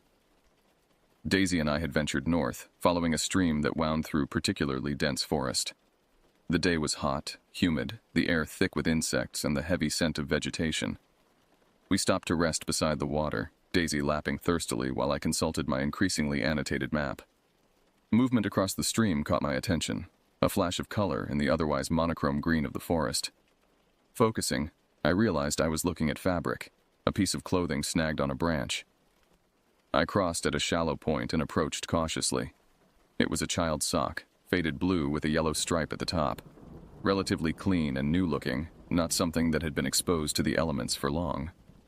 Nearby, caught in a tangle of vines, was a small red plastic truck, the kind found in any toy box across America. A family camping, perhaps? But we were miles from any designated campground, in terrain challenging even for an experienced hiker. I scanned the area and found no other evidence of children or family presence. No food wrappers, no campfire remnants, nothing to suggest a family outing. Just the sock and the toy truck, placed in an area so remote that their presence seemed deliberate rather than accidental. I took both items, unable to articulate why they disturbed me so profoundly. Back at the cabin, I placed them on the kitchen table and stared at them as if they might speak, might explain their presence in the deep woods. Daisy sniffed them and whined, backing away. That night, I dreamed of a child wandering lost in the forest, calling for help in a voice that grew progressively weaker. I woke drenched in sweat, Daisy pressed against me, trembling. The digital clock read 3:17 a.m. From outside came a sound, rhythmic, deliberate, unmistakable. Footsteps on the gravel path approaching the cabin. I lay frozen, listening as they reached the steps, then climbed. 1, 2, 3, 4. The hollow wooden sound of someone standing on my porch. The screen door handle rattled gently, testing. Daisy made no sound, but her trembling intensified. I reached for the hunting knife on my bedside table, gripping it so tightly my knuckles ached. Minutes passed, marked only by my thundering heartbeat. Then the footsteps retreated, down the stairs, across the gravel, fading into the forest. I remained awake until dawn broke, knife in hand, back pressed against the headboard, staring at the bedroom door. In the morning light, I examined the porch. There, placed precisely in the center of the welcome mat, was another child's sock, the perfect match to the one I'd found in the forest. The sock marked a turning point, the moment when undefined unease crystallized into focused fear. Whatever presence haunted the forest around my cabin was now directly engaging with me, leaving clear evidence of its attention. The message was unmistakable. I see you. I know what you find. I can reach you. I began locking the screen door at night, though its flimsy latch offered more psychological comfort than actual security. I considered boarding the windows but resisted. Such an obvious display of fear felt like conceding territory, acknowledging the power this unknown watcher held over me. Instead, I installed a motion-activated floodlight that illuminated the front yard. The first night after setting it up, it triggered 5 times between midnight and dawn. Each time I rushed to the window, but never quickly enough to catch whatever moved in the darkness. The morning after installing the light, I found the first offering. It was a small songbird, a sparrow, I think, placed precisely at the bottom of the porch steps. Dead, but unmarked, its tiny body arranged with wings folded neatly, head turned slightly as if in peaceful sleep. Not killed by a predator or accident, but deliberately placed for me to find. I buried it behind the woodpile, telling myself it was coincidence. Perhaps Daisy had caught it and left it there, though she'd never shown hunting instincts before. Perhaps it had died naturally and been moved by some larger animal. The rationalizations felt hollow even as I formed them. The next morning, another bird awaited me, this one a brilliant blue jay. The morning after that, a cardinal, its red feathers vivid against the weathered wood of the steps. Each positioned in exactly the same spot, each apparently unmarked, each carefully arranged to appear peaceful rather than violated. For a week, the pattern continued. Small birds, different species, same placement. I began to dread morning, the inevitable discovery, the growing sense that these deaths were not natural but ceremonial. A ritual being performed for my benefit, or at my expense. Then came the rabbit. Unlike the birds, its death was not clean. Its neck had been broken, a precise injury that spoke of human hands rather than animal jaws. Its eyes were open, glassy, reflecting the morning sun as I stood frozen on the porch steps, Daisy whining at my heels. I couldn't bring myself to touch it. I used a shovel to move it to the growing burial site behind the woodpile, my hands shaking so badly I nearly dropped it twice. That night I sat on the porch with my father's rifle across my lap, a box of ammunition beside me. The night was still, unnaturally quiet. No insects singing, no distant owls, just the sound of my own breathing, and Daisy's occasional whimper from inside the locked cabin. "I know you're out there," I called into the darkness beyond the floodlight's reach. "What do you want from me?" Only silence answered. Around 2 in the morning, fatigue overcame vigilance. I retreated inside, double-checked every lock, and collapsed into bed. Sleep came against my will, dragging me under despite my determination to remain alert. I dreamed of a figure standing at the foot of my bed, tall, gaunt, features obscured by shadow. Not threatening, merely observing with patient curiosity, head tilted slightly as if trying to understand what I was. The dream was so vivid that when I woke at dawn, I was surprised to find the room empty. Daisy lay curled beside me, unusually still. When I touched her, she startled violently, scrambling away with a yelp before recognizing me. On the porch steps that morning, a squirrel, a possum, and a mink. All arranged in a neat row, all dead by what appeared to be deliberate but bloodless means. The sight broke something in me, some final strand of rational denial. I spent that day in a frenzy of activity, boarding up the back windows, moving furniture against doors, creating defensive barriers within my own home. I kept the rifle loaded and within reach at all times. "We should leave," I told Daisy as darkness fell. "We should just get in the car and go." But where would we go? Back to my mother's house in the suburbs, where I'd have to explain my sudden return, my obvious terror. How could I describe what was happening without sounding deranged? And the thought of retreating, of being driven away from this place where I'd sought healing, it filled me with stubborn anger that temporarily overwhelmed fear. So we stayed, Daisy and I, huddled in the increasingly fortified cabin while the offerings outside grew larger and more disturbing. A woodchuck, a fox, a raccoon. Each displayed with careful precision, each a deliberation rather than a random kill. I stopped burying them. Let them accumulate at the bottom of the steps, a grotesque collection that drew flies and began to smell in the summer heat. Some bizarre part of me thought this might discourage whatever left them, the rejection of the gifts sending a clear message. Instead, it seemed to escalate the situation. One morning in late July, I opened the door to find the severed leg of what could only have been a deer or similar large animal. The cut was clean, surgical almost, the bone gleaming white where it had been exposed. I stood staring at it, my mind unable to fully process the implications. How had someone moved such a large animal part without my hearing? How had they killed and dismembered something this size without facilities, without tools, without making enough noise to alert me? And beneath these practical questions, a deeper, more disturbing one. Why? What was being communicated through this macabre display? That afternoon, I drove into Frederick and bought a disposable camera. I photographed each new offering, creating a record I couldn't quite articulate the purpose of. Evidence, perhaps, in case something happened to me. Proof that I wasn't imagining the escalating strangeness, the methodical attention of whatever watched from the woods. The leg was followed by another, this one skinned, the flesh pink and obscene in the morning light. Then a section of rib cage, the bones clean as if boiled. A hoof, a pelvic bone so large it had to be from a cow or horse.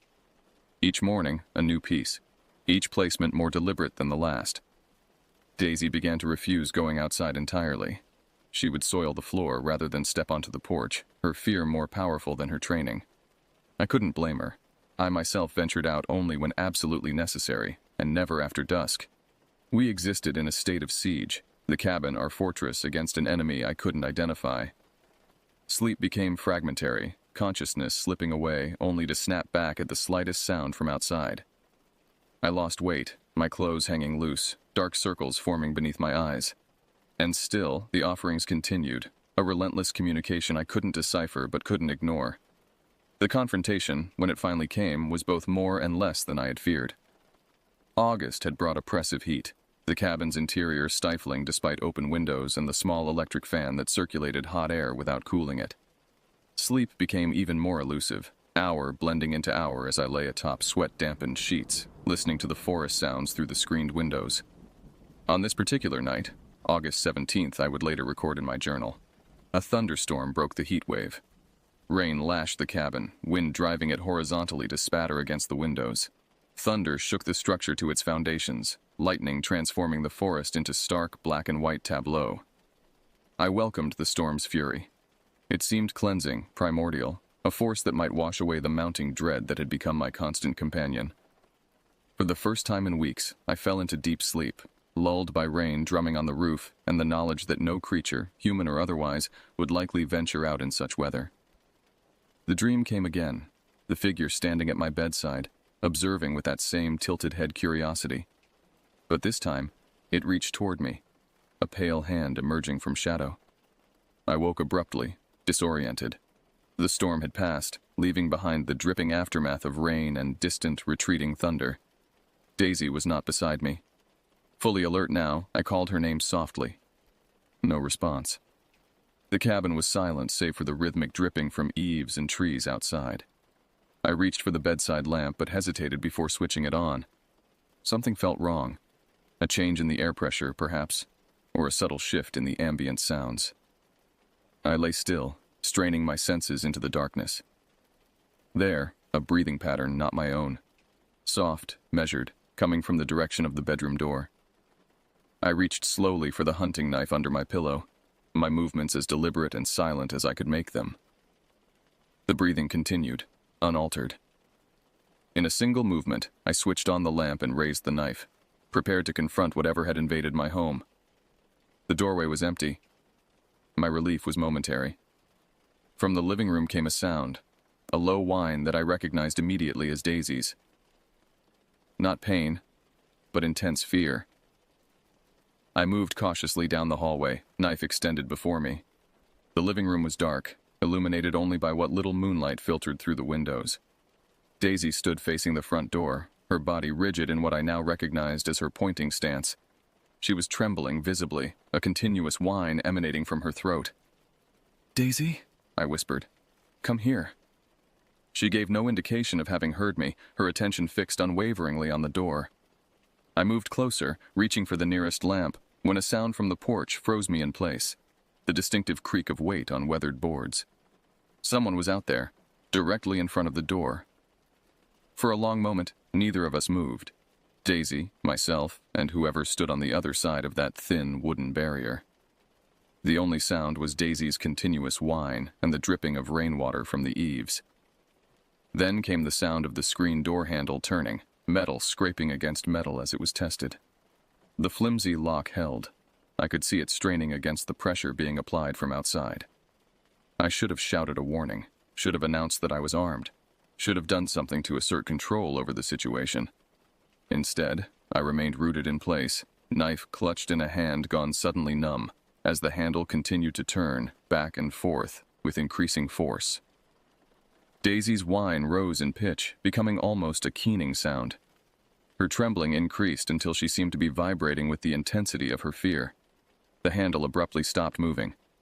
Silence descended, heavy as a physical weight. Then came new sounds. Footsteps moving across the porch, descending the steps. I rushed to the window, yanking the cord of the floodlight I'd installed. Brilliant illumination flooded the front yard, revealing nothing. No figure retreating into the woods, no movement among the trees at the yard's edge. Just empty space and light reflecting off rain-slick surfaces. But the footsteps continued, audible as they crossed the gravel and faded into the forest beyond. Whatever had been at my door had vanished between the triggering of the light and my arrival at the window. A span of seconds. Not enough time for anyone to cross the exposed yard without being seen. Unless they had never been fully visible to begin with. I spent the remainder of that night in the living room, rifle across my lap, Daisy pressed against my side. Neither of us slept. As dawn broke, she suddenly raised her head, ears perked forward. "What is it?" I asked, following her gaze to the door. No sound came from outside, at least none that I could detect. But Daisy's attention remained fixed, her body tense with alertness. With extreme reluctance, I approached the door, rifle ready. Through the window, I could see the porch was empty. Slowly, I unlocked the door and eased it open. There, at the bottom of the steps, lay the usual morning offering. But this time, it wasn't an animal or animal part. It was a doll, an old-fashioned porcelain doll with a cracked face and one missing eye. Its dress, once white, had yellowed with age and exposure. Around its neck hung a crude necklace made of small animal bones threaded on twine. I stared at it, understanding with sudden clarity that a line had been crossed. The offerings had escalated from natural specimens to manufactured objects invested with symbolic meaning. This wasn't random, this was communication, deliberate and increasingly personal. As I stood frozen in the doorway, Daisy suddenly bolted past me, down the steps, across the yard and into the forest. I called after her, but she disappeared among the trees, following some scent or sound beyond human perception. I spent hours searching for her that day, calling her name until my voice grew hoarse, following game trails and creek beds where she might have run. But the forest had swallowed her completely, as if she had never existed. She had arrived mysteriously, and she had departed the same way, leaving me truly alone with whatever watched from the woods. Daisy's disappearance marked the beginning of the end of my time at the cabin. Without her presence, her warmth beside me at night, her company during the long days, the isolation became unbearable. The watchful presence in the woods seemed to sense my increased vulnerability, escalating its campaign of psychological warfare. The offerings continued, but changed in nature. The doll was followed by other personal items: a child's shoe, worn and muddy, a hairbrush with strands of gray hair still entangled in its bristles, a pair of eyeglasses with one cracked lens, a wallet containing identification for a man I'd never heard of, reported missing from a nearby town 3 years earlier. Each item appeared more personal, more troubling than the last. I photographed everything, creating a disturbing catalog that I sealed in an envelope and mailed to myself at my mother's address. Insurance that the evidence would exist somewhere beyond this isolated place. I began sleeping in short intervals throughout the day, never more than an hour at a time, never fully surrendering to unconsciousness. At night, I sat vigil, alternating between the rifle and the shotgun I'd purchased in Frederick, moving from window to window to monitor the perimeter of the property. The boundary between wakefulness and sleep blurred. I experienced micro-sleeps, seconds or minutes of unconsciousness from which I'd jerk awake, disoriented and terrified I'd left myself vulnerable. Reality itself seemed increasingly fluid, time stretching and contracting unpredictably. One morning in early September, I woke to find a Polaroid photograph on the kitchen table. A picture of myself, sleeping in my bed. I had no memory of falling asleep the previous night, no recollection of anyone entering the cabin. Yet there was the undeniable evidence that someone had stood in my bedroom, camera in hand, while I slept unaware.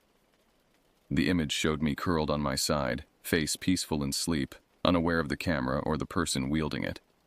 Most disturbing was what lay beside me on the bed. The same one-eyed doll that had been left on my porch weeks earlier. I searched the cabin frantically, but found no sign of the doll, no evidence of forced entry.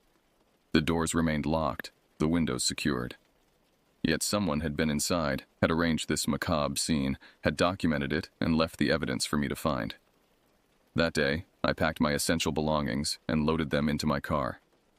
As I was making a final sweep of the cabin, a movement outside the kitchen window caught my attention. There, at the edge of the clearing where forest began, stood a figure. Tall, unnaturally thin, clad in what appeared to be layers of ragged clothing. The distance and shadows beneath the trees obscured detailed features, but I could make out a gaunt face, pale against the darkness of the forest. We stared at each other across the distance, myself in the kitchen, this stranger at the tree line, neither moving, neither retreating, a moment suspended between confrontation and flight. Then the figure raised an arm slowly, deliberately, and waved. A simple gesture, almost friendly, as if greeting a neighbor. I backed away from the window, retrieved the shotgun from where it leaned against the wall, and returned. The figure was gone, the forest empty once more. That should have been the moment I fled, abandoned the cabin and everything in it. Instead, a perverse determination took hold. A need to understand, to confront, to end the psychological siege I'd endured for months. I spent one final night in the cabin, doors barricaded, weapons ready, determined to face whatever came. Nothing did. The night passed in absolute silence. No footsteps on the porch, no testing of locks, no offerings left at dawn. It was as if the forest and its watcher were holding their breath, waiting. In the morning light, exhausted but strangely calm, I completed my preparations to leave. As I carried the last box to my car, I noticed something in the gravel driveway. A line of objects arranged with geometric precision, forming an arrow pointing into the forest. Small stones, bottle caps, a bullet casing, a button, a coin. Ordinary objects arranged to form an unmistakable message. This way. I stood staring at this final communication, understanding its invitation. Come into the woods, follow, find me. For a brief, insane moment I considered it. Considered following that arrow into the trees, confronting whatever waited there, demanding answers to the questions that had tormented me all summer. What did you want? Why me? Who are you? Instead, I got into my car, started the engine, and drove away without looking back. Some questions are better left unanswered. Some mysteries should remain unsolved.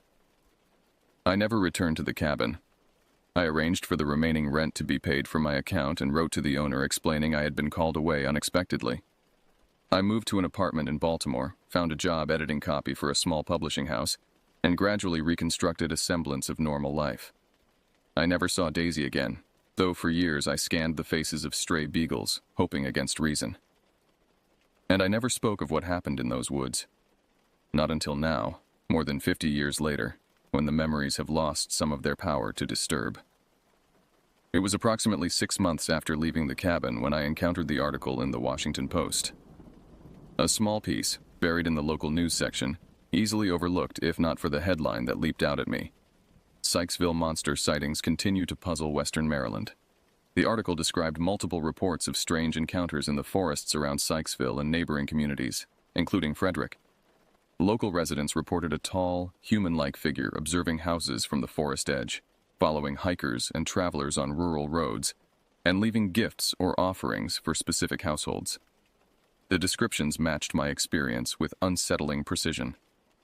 The pattern was always the same. The monster would select a target, typically an isolated home or individual, and focus attention on them for weeks or months. Footsteps would be heard circling homes at night. Personal items would disappear only to reappear in strange locations. Dead animals would be arranged in ceremonial-seeming displays. The article treated these accounts with the skepticism typical of mainstream journalism covering potential cryptid sightings.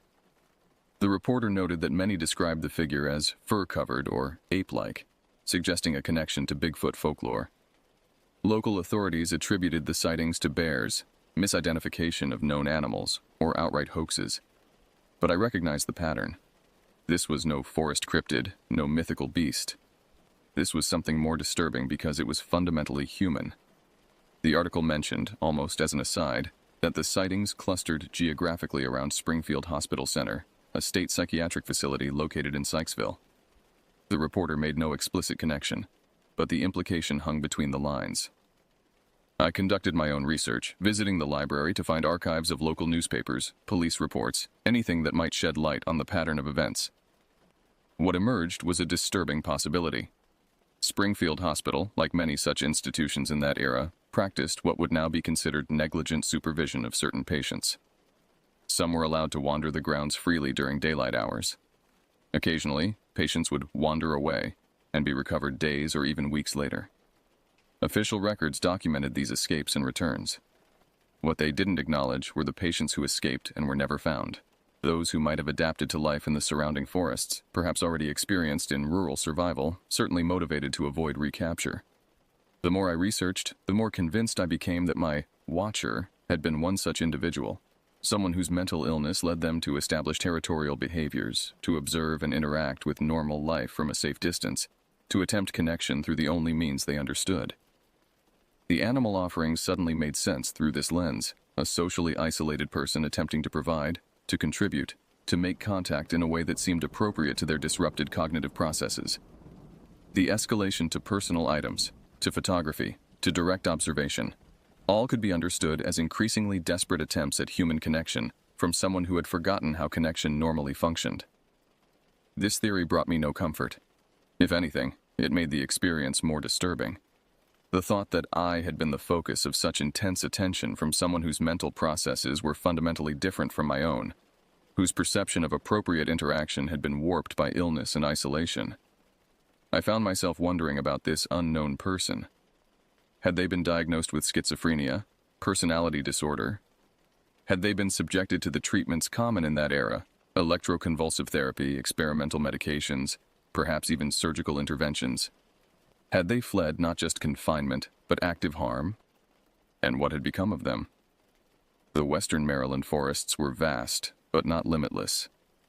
Development was already encroaching when I lived there.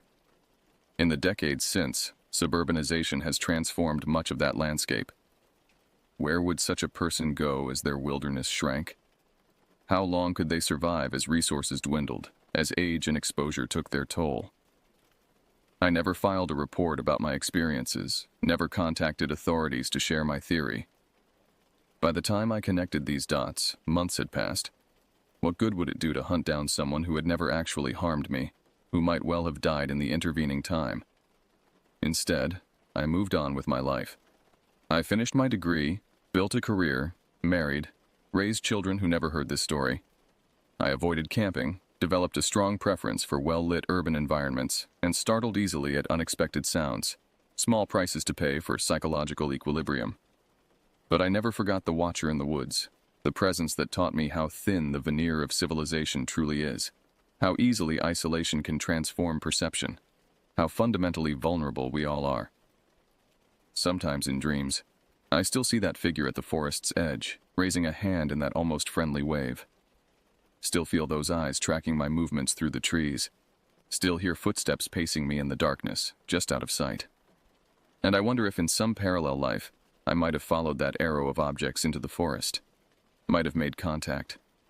Might have found not a monster but a broken person seeking connection in the only way they knew how. I wonder if Daisy found them. If perhaps she lives on in someone's story, the dog who emerged from the forest one day, companion to a strange, silent figure rarely glimpsed by human eyes. These are questions without answers, possibilities that float in the darkness between memory and imagination. All I know with certainty is this. Sometimes, when we feel watched, we are. Sometimes, the monsters we fear are merely people broken by circumstances beyond their control. And sometimes, the wilderness holds secrets best left undisturbed. The Sykesville monster may have been a creation of fearful minds, a local legend spun from glimpses and misunderstandings. Or it may have been exactly what I encountered, a human being existing at the edges of society, observing normal life with confusion and longing, reaching out in the only ways available to them. I've made my peace with not knowing. Some mysteries are meant to remain unsolved, some questions unanswered. The uncertainty itself becomes part of the story, the shadow at the forest's edge, visible for a moment, then gone when we turn to look directly. This is my story, told now in my old age when the immediacy of fear has faded into the contemplative distance of years. I offer it not as warning or explanation, but simply as testament. Strange things happen in this world, not supernatural things necessarily, but strange nonetheless. Encounters that exist in the liminal spaces between the world as we understand it and the world as it sometimes reveals itself to be. I still have the photographs I took, the offerings, the personal items, the Polaroid of myself asleep beside a doll I never saw in waking life. They sit in a locked box in my attic, evidence of an experience that shaped my life in ways both obvious and subtle. I have never shown them to anyone. Some things are too personal, too disturbing to share. But I share this story now, as the circle of my life draws toward its close.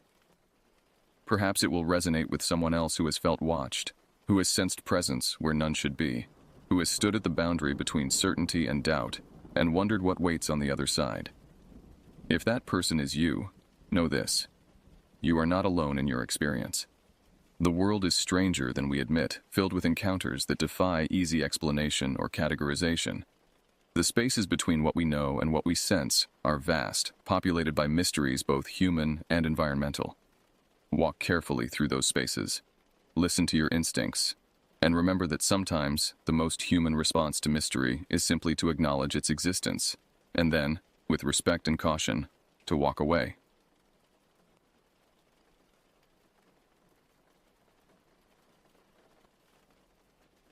I never intended to become a park ranger. Growing up in the suburbs of Detroit, I was more interested in video games and comic books than the great outdoors. But life has a way of taking you down unexpected paths. After barely graduating high school, I bounced between dead-end jobs for a few years. Retail, fast food, telemarketing. I tried them all, but nothing stuck. I was directionless and starting to feel the weight of my mounting credit card debt and student loans. I needed a steady paycheck and health insurance. That's when I stumbled on a job listing that would change the trajectory of my life. Park ranger at Porcupine Mountains Wilderness State Park in Michigan's remote Upper Peninsula. The description made it sound idyllic, living in a rustic cabin, patrolling pristine forests, helping campers experience nature. And critically, it provided housing, which would help me get back on my feet financially. I fired off an application, figuring I had nothing to lose. To my shock, I got an interview and eventually a job offer. They were desperate for warm bodies to fill vacancies at the isolated park. After a rushed 2-week training program that focused more on paperwork than practical skills, I loaded my beat-up Honda Civic and made the 10-hour drive from Detroit to my new home in the Porkies. As I wound along deserted logging roads into the heart of the park to reach the ranger station, I felt completely out of my element, like a foreign tourist who took a wrong turn. Towering hemlocks and paper birches seemed to close in around me. The forest possessed a heaviness I had never encountered in the city. An ancient stillness broken only by bird calls and the whisper of leaves. Little did I know, but I was driving into a nightmare. One that would push me to the ragged edge of sanity and make me question everything I thought I knew about the natural world. And it all started with a grinning man in a red flannel shirt. "You must be the new ranger. Cooper, right?" The man enthusiastically pumped my hand in the gravel parking lot of the ranger station. "I'm Steve, your supervisor. Welcome to Porcupine Paradise." I stared at Steve, unsure what to make of his hyper-cheerful greeting. He looked to be in his mid-50s, with a scraggly salt and pepper beard and deep creases around his eyes from a lifetime of squinting into the sun. Everything about him screamed career outdoorsman. The faded Forest Service badge on his wool jacket, the tattered Carhartt pants, the scuffed hiking boots. I instantly felt like a phony in my brand new Timberlands and North Face fleece. It's Cooper, yeah," I said. "Thanks for having me. Let me give you the 10-cent tour, and we'll get you settled." Steve led me into the rustic wood building that served as the park headquarters. As we walked down the hall, Steve gestured to the closed doors. "That's the admin office where Janice works. You'll get to know her well. She keeps this place running. Next up is Brian's office, our maintenance lead. Man's a wizard with a wrench." I tuned out Steve's chatter as I gawked at the stuffed wildlife mounts lining the walls. An 8-point buck with a massive spread, a raccoon frozen mid-snarl, a porcupine that looked deceptively cuddly. And here's your home sweet home. Steve pushed open a door at the end of the hallway to reveal a glorified janitor's closet with a desk, chair, and stack of metal filing cabinets. A layer of dust coated every surface. "I know it's not much, but it's yours." Steve handed me a brass key. "I'll let you get unpacked while I grab your radio and orientation binder. Holler if you need anything." He clapped me on the shoulder and disappeared back down the hallway, whistling. Alone, I set my duffel bag on the desk and perched on the edge of the chair, wondering what I had gotten myself into. I'm not going to lie, a part of me wanted to run straight back to Detroit. But I had something to prove, if only to myself. I was sick of being a screw-up. I wanted more out of life, and this was my chance at a fresh start, away from bad influences and my own worst impulses. I had to make this work. My first few weeks as a ranger were a crash course in just how unqualified I was for the job. The physical labor alone was beyond anything I had experienced. I thought I was in decent shape, but that first day of trail maintenance destroyed me. 8 hours of chainsawing tree limbs, hauling brush, and digging drainage trenches, all at an elevation my sea-level lungs weren't used to. I dragged myself back to my cabin that night, muscles screaming, hands blistered and bleeding, and passed out before I could even make dinner. But it wasn't just the brutal work that threw me for a loop. It was the isolation. The park was so vast and remote I could go an entire shift without seeing another human being. Just an eerie, unbroken sea of trees in every direction. The other rangers didn't exactly roll out the welcome mat either. They were a tight-knit, crusty bunch who had logged decades in the park and lived and breathed the job.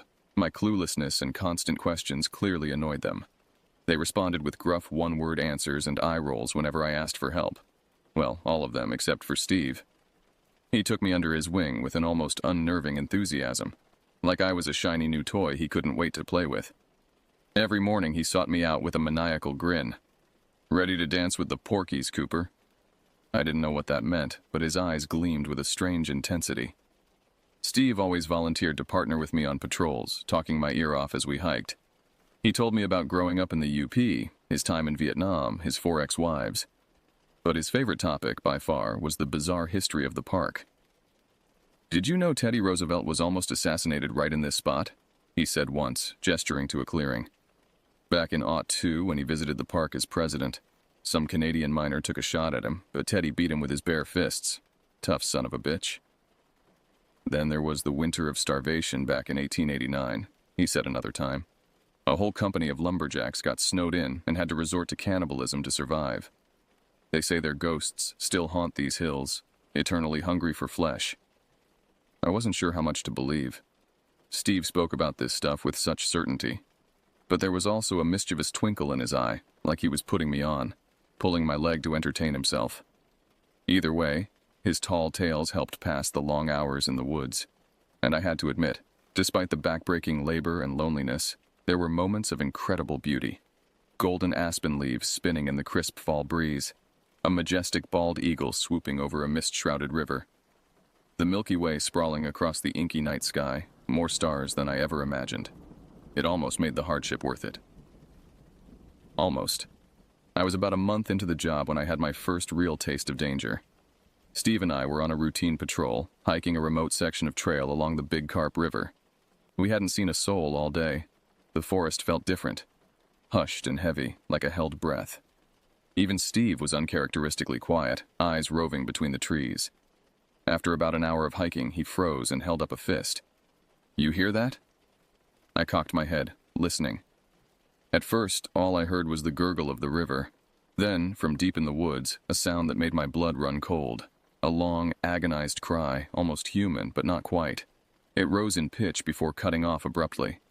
"What the hell was that?" I asked, trying to keep my voice from shaking. Steve pursed his lips. "Cougar, most likely. Sounds like it's got prey." I stiffened. "Are they dangerous?"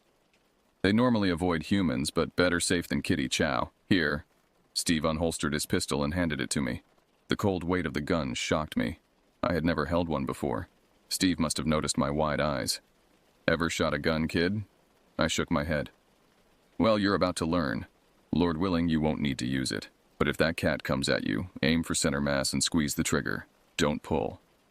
He slid a magazine into his own gun and chambered a round. "Stay close and do exactly as I say. We're going to back out of here nice and slow."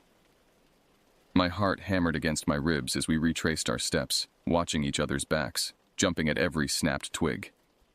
I held the pistol in a sweaty two-handed grip, barrel pointed at the ground like Steve showed me. It took every ounce of willpower not to bolt. Every instinct screamed at me to run, but I forced myself to keep a slow, steady pace, eyes frantically sweeping the forest. The cougar's cry echoed in my head on repeat. By some miracle, we made it back to the trailhead without incident. I was shaking and drenched in sweat, but giddy with relief. I had survived my first real test. Steve clapped me on the back. "Baptism by fire, Cooper. You did good, real good. Kept your head when it counted. I think you might just have what it takes to hack it out here after all." I handed the gun back to him, noticing that my fingers left slick smudges on the grip. "Is it always like this? I mean, are cougars a big problem?" Steve holstered his pistol and gave me an odd smile. "Cougars? No. They're the least of your worries in this park." He turned and began cleaning his boots on the brush scraper, humming tunelessly under his breath. I stared at his back, a chill playing down my spine despite the adrenaline still buzzing through my veins. The least of my worries? What the hell did that mean? For the first time, I wondered if the real danger out here walked on 2 legs instead of 4. As the long summer days bled into crisp autumn, I fell into a routine at the park. Wake up at dawn, brew a pot of bitter coffee, pull on my uniform, and strap on my hiking boots for another day of patrols, maintenance, and search and rescue ops. Eat dinner from a can, fall into bed sore and bone-tired, repeat. But even as my body hardened and my skills sharpened, I couldn't shake the feeling that something was off about the Porkies. Little things at first, easy to dismiss. Equipment malfunctioning for no reason. Radios going to static, chainsaws refusing to start. GPS units leading me in circles. Animal carcasses with strange wounds turning up in the woods. Not predator kills, but something else. Something surgical and deliberate. And then there were the hikers. Every few weeks, someone would wander into the station wild-eyed and raving about lights in the sky and figures in the trees. They claimed to have seen impossible, physics-defying things. orbs that danced through the brush. Towering, stick-thin silhouettes that shimmered like heat mirages, there one moment and gone the next. Disembodied screams that seemed to come from the very earth. We always chalked it up to dehydration or recreational pharmaceuticals. Gave them water and a place to calm down before sending them on their way. But after the fourth or fifth incident, I started to wonder. I mean, what were the odds of that many people having the exact same delusion? I was mulling this over one frosty October morning when Steve stopped by my cabin. Want to take a little detour on our patrol today? I've got something special to show you. That mischievous glint was back in his eyes. Against my better judgment, I agreed. We hopped in the Jeep and headed deep into the backcountry, bouncing over washed-out logging roads. After an hour of kidney-jarring driving, Steve pulled up to a decrepit log cabin nestled in an aspen grove. The roof sagged, and the windows were boarded over. It looked like something out of a slasher movie. Steve jumped out and beckoned me to follow. Ain't she a beaut? This is the old Bergson homestead, or what's left of it anyway. Okay, I said, not sure why he was showing me this ramshackle ruin. The Bergsons were one of the original settler families in the area. Tough folks. Cleared this land with their bare hands back in the 1800s. But then, Steve lowered his voice. In the winter of '06, a blizzard trapped them up here for months. They ran out of food. Had to make some grim choices to survive, if you catch my drift. Old man Bergson slit his wife's throat and butchered her right here in this cabin to feed the young'uns. I stared at Steve, my gut churning. I wasn't sure if he was bullshitting me again with his tall tales, but the hairs on my neck prickled. There was an undeniable menace emanating from the abandoned building. Steve grinned. They say on winter nights you can still hear Mama Bergson screaming, begging for mercy as the axe came down.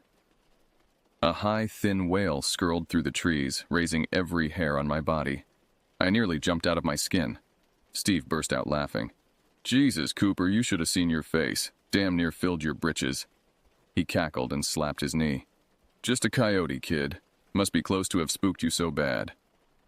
Anger and embarrassment burned my cheeks. I was sick of Steve playing me for a fool. Sick of him treating me like entertainment. I opened my mouth to tell him to go to hell, but he was already striding toward the cabin. Come on, let's take a peek inside. I'll bet the place is just crawling with spooky vibes. Before I could stop him, Steve heaved his shoulder into the rotted wood door. It crashed inward with a puff of dust.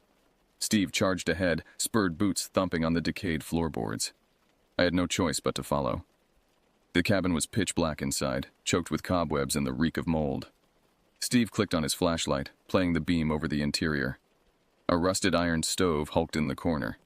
A few pieces of broken furniture scattered around. Everything was fuzzy with dust and decay. Steve's light landed on a dark splotch in the center of the floor, a very familiar dark splotch, rusty brown and flaking. My blood turned to ice water. Is that? My words died in my throat. Steve hunkered down and touched a finger to the stain. It left a ruddy smear on his skin. He studied it with something approaching reverence. Ah, yeah. That's Mama Bergson's blood, right there, spilled over 100 years ago and it still won't wash away, like the land won't let the sin be forgotten. I fought down the urge to vomit. This was too much. The casual cruelty, the ghoulish fascination with suffering. I'd about hit my limit of Steve's sick little joyrides. But when I looked up to tell him so, the words shriveled on my tongue. Because Steve was gone, vanished into thin air. And in his place, a bone-white face leered out of the darkness, lipless mouth stretched into a macabre grin. I didn't have time to scream before icy fingers wrapped around my throat, crushing my windpipe. As my vision tunneled to black, I heard Steve's voice hiss in my ear. Welcome to the Porkies, Cooper. I came to on the blood-tacky floor, head splitting, throat bruised and raw. Wan light filtered through the gaps in the boarded-up windows, painting stripes on the dust. Steve was crouched over me, face etched with concern. Jesus, Coop, you okay? He reached out a hand to help me up. I shrank away, scrambling backwards until I hit the wall. The memories rushed back in a nauseating flood. The story of cannibalism and murder, the face in the dark, the choking hands. I clapped a palm over my neck, expecting to find fingertip-shaped welts, but the skin was smooth. What happened? I croaked. It hurt to push the words through my aching throat. Steve's forehead creased. You took a nasty spill. Rotted floorboards gave way and you went down hard, whacked your noggin something fierce. Been out for a good 10 minutes. I stared at him, not comprehending. But the face, and the hands around my neck, I thought. Steve's frown deepened. Hands? What are you talking about, Cooper? You must have hit your head harder than I thought. There's no one here but us. I shook my head, ignoring the spike of pain behind my eyes. No, I saw it. Some thing attacked me. Choked me out. Steve sighed and rocked back on his haunches. He looked suddenly weary, the lines in his face carved deep as canyons. This place, it plays tricks on the mind. Makes you see things, question your own senses. I should know better than to bring a rookie up here. He reached into his jacket and pulled out a flask, unscrewing the top and taking a long swig. He offered it to me, but I waved it away, stomach roiling. The Bergsons aren't the only dark history in these woods, Steve said, voice rougher than usual. There's a reason the local tribes avoided this area for centuries before the white man came. They said it was cursed land, where the veil between worlds ran thin, where monsters walked among men. A chill traced my spine at his words, at the uncharacteristic seriousness of his tone. This was a Steve I had never seen before. Not the jovial, wisecracking old-timer, but someone harder, haunted. He took another pull from the flask, Adam's apple bobbing. I've seen things out here, Cooper.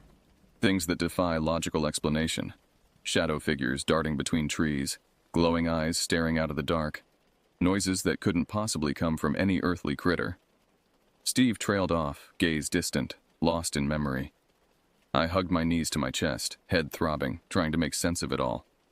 Were the strange sights and sounds reported by hikers more than just ranger lore? Did Steve actually believe in the supernatural?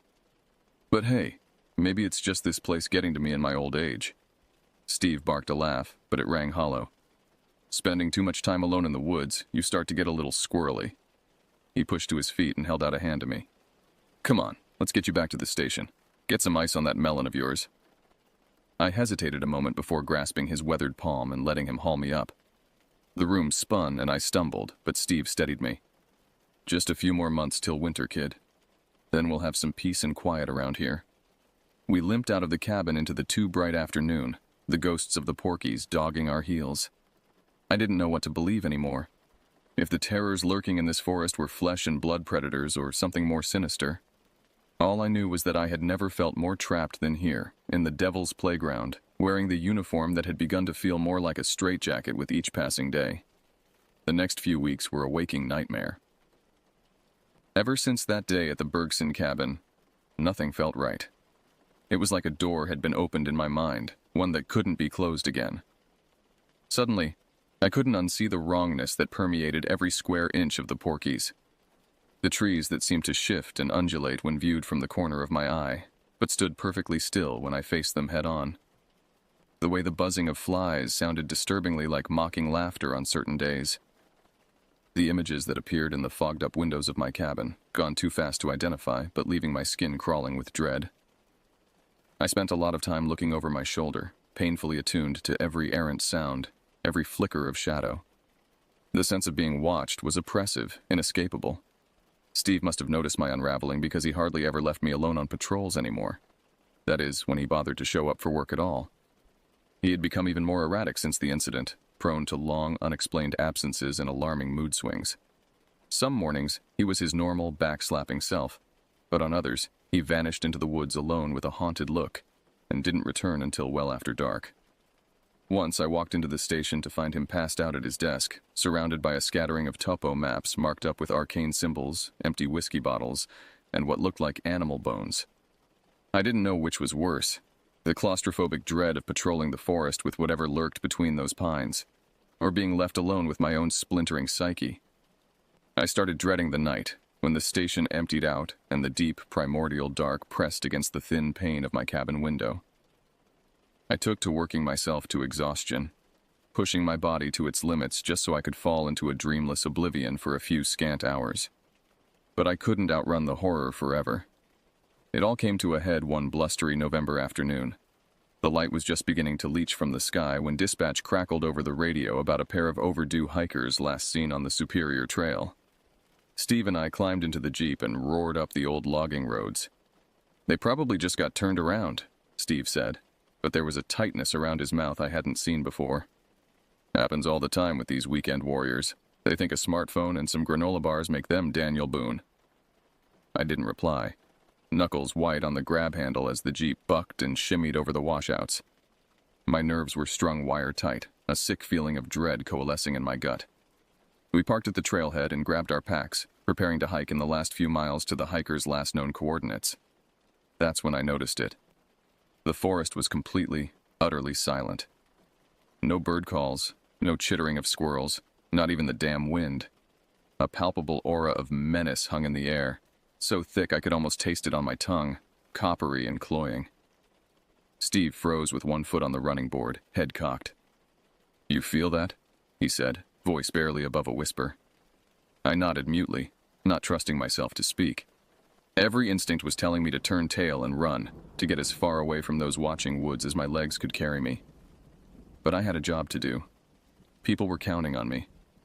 I couldn't abandon them, even if I was starting to fear I couldn't save them either. Together, Steve and I stepped onto the path and let the reaching fingers of the forest swallow us whole. The trail wound through dense stands of snow-flocked hemlocks, our boots crunching on the crust of ice glazing the hard-packed dirt. The light took on a strange, crystalline quality, refracting off the frost and throwing prismatic fractals on the edges of my vision. Or maybe those rainbow auras were just incipient hypothermia from the deepening cold. It was getting harder and harder to tell. We came to a fork where the main trail split off toward Lake Superior. I paused, unsure, breath puffing white in the air. The snow here was churned up with overlapping boot prints, the meandering tracks of small woodland creatures, and something else. A line of unmistakable divots, each easily 2 feet long. Bare human feet. And they led straight into the darkening trees. "Steve," I said, my voice cracking. "You see that?" He stood motionless, staring into the gloom. "Could be the hikers. If they got disoriented, hypothermic, might have ditched their shoes." It was a weak rationalization, and we both knew it. I'd taken enough first aid courses to understand the effects of exposure. If these people had been wandering in the cold long enough to start shedding clothes, they were likely already dead. Steve unshouldered his pack and took out his service pistol, checking the slide with an efficient click-clack. He held it out to me, butt first. "Take it. I've got a feeling you're going to need more than harsh language out here tonight." I stared at the gun, the oiled metal glinting dully in the blue light. Then I looked back at Steve's grim, set face. He'd never armed me on a search and rescue before. Slowly, I wrapped my fingers around the textured grip, a leaden weight dropping into my stomach. "Stay sharp," Steve said. "And if you see anything unnatural, don't hesitate. In this place, it's shoot first and ask questions never." With that less than comforting advice, we stepped off the maintained trail and into the thickening shadows between the trees, following the eerie barefoot tracks. The forest closed in around us, and the temperature plummeted 20 degrees in the space of a few steps. My breath sawed in and out of my lungs, pain blossoming behind my eyes with every frigid inhale. Time seemed to dilate and skip, speeding up and slowing down in nauseating jolts. The trees crowded closer, branches snagging on our coats, grasping at our hair. Thorns I could have sworn weren't native to these woods scoured my face, drawing icy trickles of blood. And then, after simultaneously 10 minutes and 10 hours of increasingly hellish hiking, we stumbled into a small clearing and found them. 2 bodies, sprawled in the center of a flattened circle of yellowed grass. They were stripped naked, skin marbled blue and black with cold. Their eyes were open, frozen in expressions of abject terror, mouths stretched in silent screams. But that wasn't the worst of it. No, the worst was the way they had been arranged. Limbs threaded together in impossible knots, torsos hollowed out and splayed like obscene, fleshy flowers. Ropey skeins of intestine looped around a nearby tree in a complex, repeating pattern, almost like... "It's a sigil," Steve said hoarsely. "Some kind of occult symbol." As I stared in shock, my brain struggling to process the overwhelming organic wrongness of the scene, Steve raised a shaking finger to point at the edge of the glade. There, crouched between the boles of 2 massive hemlocks, was a figure. Emaciated and elongated in a way that suggested it was anything but human, it watched us with milky, pupilless eyes. Antlers, gnarled and black as charcoal, sprouted from its misshapen skull. And it was smiling, if you could call that lipless slash in its face a smile. In its hands, it cradled a pulsing lump of purple-red meat, a human heart ripped from one of the ravaged chests before us. As I watched in horror, the creature raised the organ to its jagged maw and bit down with a wet, shredding sound. Steve was yelling something, but his voice seemed to come from a long way off, yoked away from me by a whistling in my ears that built and built. I fumbled for my pistol, but my fingers were bone-cold, wooden, unable to close around the grip. The last thing I remember before the darkness swallowed me was the creature rising to its full towering height, unfolding from the forest floor like a stop-motion video of decay in reverse. It cocked its malformed head, vertebrae cracking audibly, and spoke in a guttural rasp that had no business emerging from a throat never meant for human language. "Welcome to the Porkies." Then the world kaleidoscoped away from me in a barrage of light and noise and blood, so much blood, and I slipped into the bottomless black of unconsciousness. I awoke 3 days later in a narrow hospital bed, a forest of IVs and wires sprouting from my body. At first, the doctors thought I would be a vegetable, or at the very least severely brain damaged from my prolonged hypothermia.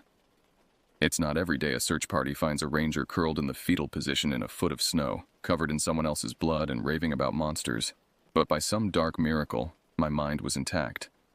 The same couldn't be said for the rest of me. I had lost several fingers and toes to frostbite, suffered permanent nerve damage that left me with a tremor in my hands. And the memories, well, those would never stop. A horror movie on repeat in my head every time I closed my eyes.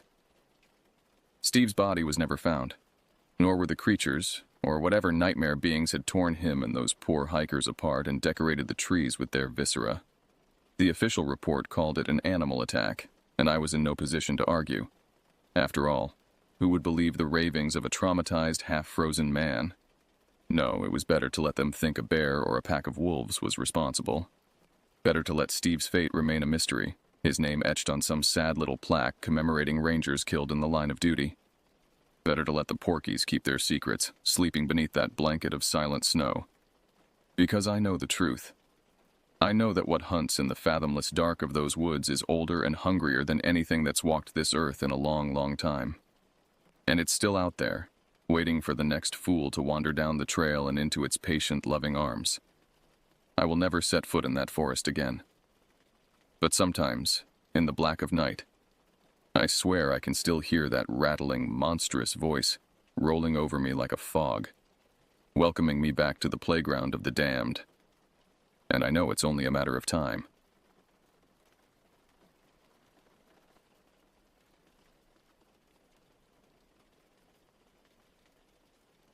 I've always found peace in isolation. As a 29-year-old woman living in an urban landscape constantly buzzing with activity, I discovered early that my energy depletes rapidly in crowds and regenerates in solitude. The endless stream of social interactions and obligations that constitute modern life often left me overwhelmed and yearning for escape. Not the kind of escape that involves exotic destinations or elaborate plans, but rather the simple act of being alone in nature, surrounded by trees instead of buildings, listening to birdsong instead of car horns. The conservation area became my sanctuary approximately 18 months ago. Located adjacent to the Pinehurst Golf Club and bordered by the Riverside subdivision, this modest woodland offered an accessible retreat just 15 minutes from my apartment. What made it particularly appealing was how surprisingly empty it could be during certain hours or weather conditions that deterred casual visitors. My colleagues often expressed concern about my solitary excursions. "Isn't it dangerous to go there alone?" they would ask with genuine worry. I would explain that the area was well patrolled, with signs indicating surveillance cameras throughout the property. The proximity to residential areas and the regular presence of dog walkers and photographers made it feel secure despite its natural setting. In truth, I never felt threatened there, until November of last year. My preference for visiting during unpopular hours developed organically. I discovered that early mornings on weekdays, late afternoons when the temperature dropped, or during light precipitation significantly reduced the number of visitors. These conditions created the perfect environment for me to decompress. The fewer people I encountered, the more authentic my connection with nature felt. Looking back now, I recognize how my quest for solitude inadvertently increased my vulnerability. The very conditions I sought Fewer witnesses, reduced visibility, challenging weather created the perfect opportunity for someone with malicious intent. At the time, however, I believed I was making reasonable choices. After all, I still visited during daylight hours and remained in a managed conservation area with nearby civilization. The rhythm of these visits became therapeutic for me. Each week I would identify days with suboptimal weather forecasts and plan my visits accordingly. I documented bird sightings, practiced outdoor skills, and simply allowed myself to exist without the constant stimulation of modern life. Sometimes I brought a sketchbook, other times a field guide for local flora. Occasionally I brought nothing at all, preferring to walk mindfully through the landscape, absorbing its details without artificial filters. November brought shorter days and colder temperatures, conditions that typically guaranteed me the privacy I craved. The conservation area transformed during this season, shedding its vibrant autumn colors for more subdued tones of brown and gray. The reduced foliage offered clearer sightlines through the woods, which I appreciated for wildlife spotting. It never occurred to me that this improved visibility worked both ways, making me equally observable to anyone watching from a distance. The Riverside Conservation Area spans approximately 200 acres, a modest size compared to state parks, but substantial enough to create a sense of immersion in nature. The primary trail forms a figure-8 pattern with various smaller paths branching off into specific ecosystems. Wetlands to the east, deciduous forest in the center, and the pine plantation to the northwest. The area's diversity within a relatively compact space made it ideal for regular visits, as each section offered different experiences throughout the seasons. The pine plantation particularly fascinated me. Unlike the rest of the conservation area, which followed natural succession patterns, the plantation represented human intervention. Orderly rows of mature pine trees planted decades ago for timber harvest that never occurred due to changing land management policies. The trees stood tall and uniform, creating cathedral-like spaces between their trunks. The ground beneath remained relatively clear, except for a thick carpet of russet pine needles, making it easier to walk through than the denser undergrowth elsewhere. The plantation existed off the official trail network, requiring deliberate navigation to reach. Most visitors stuck to marked paths, making this section particularly deserted. I appreciated how the acoustics changed there, the pine needles absorbing sound and creating a profound stillness unlike anywhere else in the conservation area.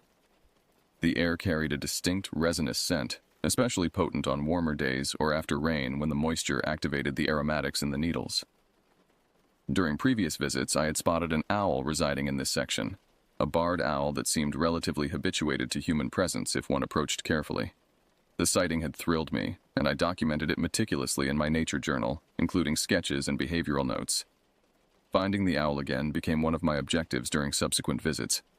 The main parking lot served as the primary access point, with space for approximately 20 vehicles. On typical weekends, the lot filled to capacity, but during inclement weather or weekday afternoons, finding it nearly empty wasn't unusual. A bulletin board displayed trail maps, wildlife alerts, and notices about conservation activities. Multiple signs warned visitors about surveillance cameras throughout the property, a detail that had previously provided comfort rather than raising questions about why such security was necessary. I had established familiar patterns during my visits. I would park, check the bulletin board for any new notices, and then head directly to whichever section matched my mood or objectives for the day. The pine plantation had become a frequent destination, particularly when I wanted to practice navigation skills or search for the resident owl. Its location approximately half a mile from the parking lot meant few casual visitors ventured there, especially during unpleasant weather. In retrospect, I realize how predictable my behavior had become. Anyone observing the area regularly could anticipate where a solitary visitor might head, particularly one who clearly valued isolation. The very routines that brought me comfort created a vulnerability I had never considered, a pattern that could be studied and exploited. November 8th arrived with a particular atmospheric moodiness that I found appealing. Temperatures hovering around 40 degrees, a light drizzle that discouraged most outdoor enthusiasts, and a dense fog that transformed the familiar landscape into something more atmospheric. Perfect conditions for solitude. I arrived at approximately 4:15 p.m., knowing daylight would begin fading within 2 hours, but confident I could complete my planned activities before darkness set in. The parking lot appeared empty from a distance, exactly as I had hoped. As I pulled in, however, I noticed a vehicle positioned in the far corner, a blue pickup truck with mud splattered across its lower panels and wheel wells. The make and model weren't immediately apparent through the foggy conditions, but its presence registered as unusual. Typically, the few vehicles present during inclement weather belonged to dog walkers, who generally drove sedans or small SUVs. A figure sat in the driver's seat, visible as a dark silhouette behind rain-streaked windows. I felt the weight of observation as I gathered my backpack and locked my car, though I couldn't definitively confirm the person was watching me. The sensation triggered a momentary unease that I quickly dismissed. Public parking lots naturally create situations where people observe others. Nothing inherently threatening existed in the scenario. My agenda that afternoon centered on practicing navigation skills with a compass I had recently purchased. The conservation area provided an ideal training ground, familiar enough to prevent actually becoming lost, but varied enough to present legitimate navigational challenges. The pine plantation, with its grid-like arrangement of trees, offered perfect conditions for practicing straight-line travel and triangulation techniques. I followed the main trail for approximately 10 minutes before reaching the unmarked access point leading to the plantation. No official sign marked this transition, only subtle indicators familiar to regular visitors. A slight widening in the understory, a game trail more prominent than others, the visible shift in tree species ahead. I checked my compass and identified my first landmark, a particularly tall pine approximately 300 yards ahead that stood slightly apart from its neighbors. The transition from trail to off-trail travel required pushing through a section of denser vegetation that formed a natural boundary around the plantation. The recent rain amplified every sound, branches scraping against my jacket, my boots squelching in mud, the persistent patter of droplets striking leaves. These natural sounds masked other movements, creating an auditory vulnerability I hadn't considered. Approximately halfway to my targeted landmark, a distinct sound broke through the ambient noise. Branches snapping and undergrowth rustling in a pattern inconsistent with wildlife movement. The directionality indicated the sound originated from the trail access point I had used minutes earlier. I turned, expecting to see a dog walker who had decided to venture off trail. Instead, I saw him, the driver from the blue pickup truck. He stood partially obscured by the boundary vegetation, wearing a dark green rain jacket with the hood pulled up, obscuring much of his face. His posture suggested he had frozen mid-step when I turned, creating an unnaturally still silhouette against the mist-shrouded background. The distance between us, perhaps 70 yards, should have provided comfort, but something about his positioning created immediate discomfort.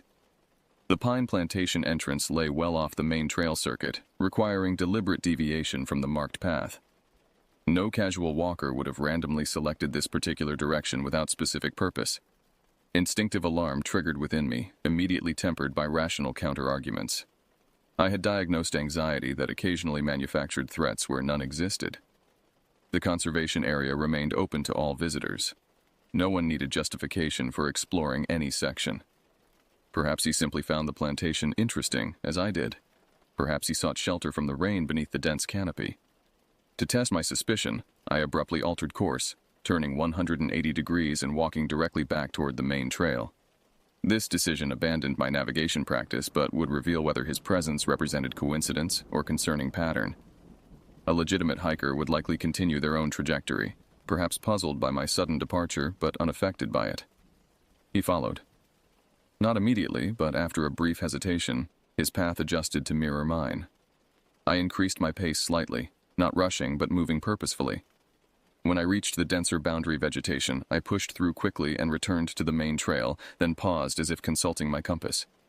Through peripheral vision, I observed him emerging from the same vegetation screen moments later. The sequence of events defied innocent explanation. The plantation covered substantial acreage. No reason existed for him to exit at precisely the same point unless he was tracking my movements. He maintained approximately 50 feet of distance, close enough to keep visual contact but far enough to appear non-threatening to potential observers. I abandoned any pretense of normal activity and walked briskly toward the parking lot, no longer stopping to observe surroundings or check my compass. The 10-minute inbound journey collapsed to 7 minutes on the return. Throughout this retreat, awareness of his continued presence registered through occasional glimpses and the sound of footsteps maintaining consistent distance. Reaching the parking lot provided no relief.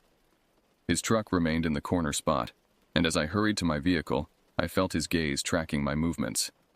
I drove away, taking an intentionally circuitous route home, watching my rearview mirror for any sign of a blue pickup truck following. None appeared, but the experience left me profoundly disturbed. The week following the incident transformed ordinary activities into exercises in hypervigilance. I found myself scanning parking lots for blue pickup trucks, studying the faces of men in public spaces, and second-guessing my established routines. Sleep became fragmented, interrupted by replays of the encounter that morphed into more threatening scenarios than what actually occurred. Despite this disruption, I gradually began rationalizing the experience. Perhaps he had indeed been looking for the same owl I had previously spotted, having heard about it through local birding networks. Perhaps he actually lived nearby and regularly walked that section, explaining his familiarity with the off-trail area. Perhaps my obvious discomfort had made him uncomfortable, causing him to leave when I did out of social awkwardness rather than malicious intent. I discussed the incident with 2 friends over coffee, carefully describing the sequence of events and my interpretation. Their responses illustrated the spectrum of reactions such situations typically generate. One friend insisted I should never return to the conservation area alone, while the other suggested I was overreacting to a harmless coincidence. Neither perspective fully resonated with my own uncertainty. The thing is, I explained to them, nothing actually happened. He didn't approach me, didn't speak to me, didn't threaten me. He just walked in the same area I did. That's how it starts, my cautious friend countered. Predators test boundaries before escalating. Or maybe he's just a guy who likes walking in the woods, my other friend offered. You said yourself it's a public space. Their conflicting viewpoints mirrored my internal debate. Had I experienced a genuine threat or manufactured one from ambiguous circumstances? The uncertainty itself became exhausting, carrying the emotional weight of a threatening encounter while simultaneously questioning whether the threat existed at all. 5 days after the incident, I decided to return to the conservation area, partly to reclaim my sense of safety in a place that had provided such comfort, and partly to prove to myself that coincidence, not targeting, explained the previous encounter. I selected a different time slot, late morning rather than late afternoon, and checked weather forecasts to ensure conditions differed from the previous visit. Sunshine replaced rain, though temperatures remained cold. This visit proceeded without incident. I stayed on marked trails, encountered several other visitors including a birding group, and saw no sign of a blue pickup truck in the parking lot. The experience partially restored my confidence, suggesting the previous encounter represented an isolated incident rather than a pattern. The incident began fading into memory, classified as unsettling but ultimately inconsequential. 10 days later, the sighting of a barred owl outside my apartment complex rekindled my interest in wildlife observation. The conservation area's resident owl came to mind, and I decided to make another visit specifically to search for it. A critical error in judgment followed. I reverted to my previous visitation pattern. Late afternoon timing to align with owl activity periods. Weather selection favoring isolation. A cold, damp day following overnight rain. And destination choice prioritizing the pine plantation where I had previously spotted the owl. Without consciously acknowledging it, I recreated conditions nearly identical to those during the concerning encounter, albeit 2 weeks removed. November 24th arrived with a penetrating chill and saturated landscape. Overnight rain had ceased, but heavy cloud cover retained moisture in the atmosphere, creating a clinging dampness that penetrated layers of clothing. The conservation area's parking lot contained just 2 vehicles when I arrived at 3:45 p.m. A red sedan with heavily tinted windows parked near the trailhead, and a gray hatchback positioned closer to the exit. No blue pickup truck appeared present, allowing me to exhale tension I hadn't realized I was holding. Equipment for this visit included binoculars, a small field notebook, and the same compass from my previous navigation practice. My objective focused entirely on relocating the barred owl, which previous observations suggested would become active as daylight diminished. I knew returning to the pine plantation meant revisiting the location of my uncomfortable encounter, but rational assessment suggested minimal risk given the different circumstances and absence of the blue truck. The main trail appeared transformed by recent precipitation. Sections normally firm underfoot had become slick with mud, requiring careful navigation of puddles and saturated areas. The dampened environment absorbed sound, creating an unusual stillness interrupted only by occasional water droplets falling from branches. Few fallen leaves remained, the majority having been plastered to the ground by rain or removed by maintenance crews earlier in the season.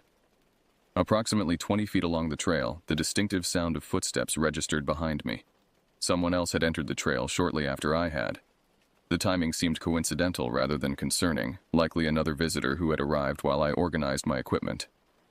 I continued at my established pace, expecting the follower to either overtake me or divert onto one of the alternative paths that branched from the main trail. Neither occurred. For several minutes, the footsteps maintained consistent distance, matching my pace precisely. When I paused briefly to observe a woodpecker working on a dead tree, the sounds behind me ceased. When I resumed walking, so did they.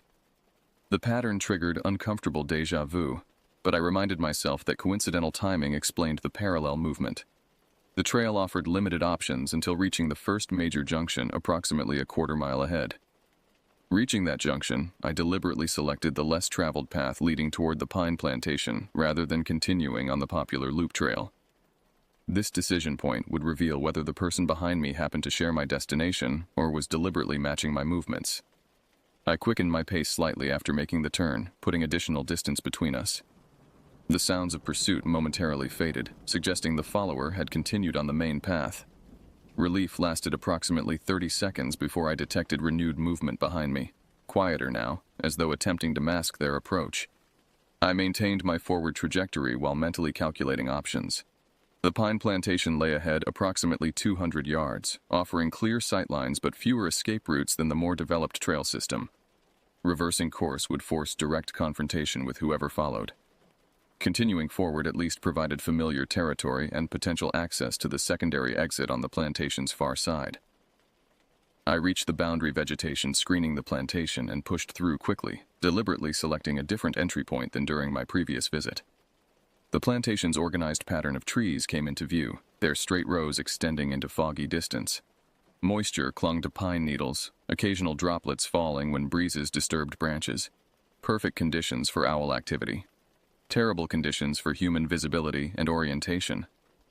A rustling sound emanated from the boundary vegetation behind me. I turned sharply, anticipating the worst. The boundary foliage parted, and a figure stepped through.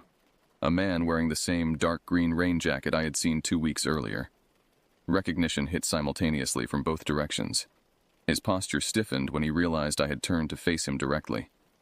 The distance between us, perhaps 30 yards, allowed clear visual confirmation that this was indeed the same individual from the blue pickup truck. Medium height and build, approximately mid-40s, with a day's growth of facial hair visible beneath his hood. Nothing particularly remarkable about his appearance, except the context, his presence in exactly the same unusual location as our previous encounter. Coincidence became impossible to rationalize. The conservation area covered extensive acreage with numerous trails and features.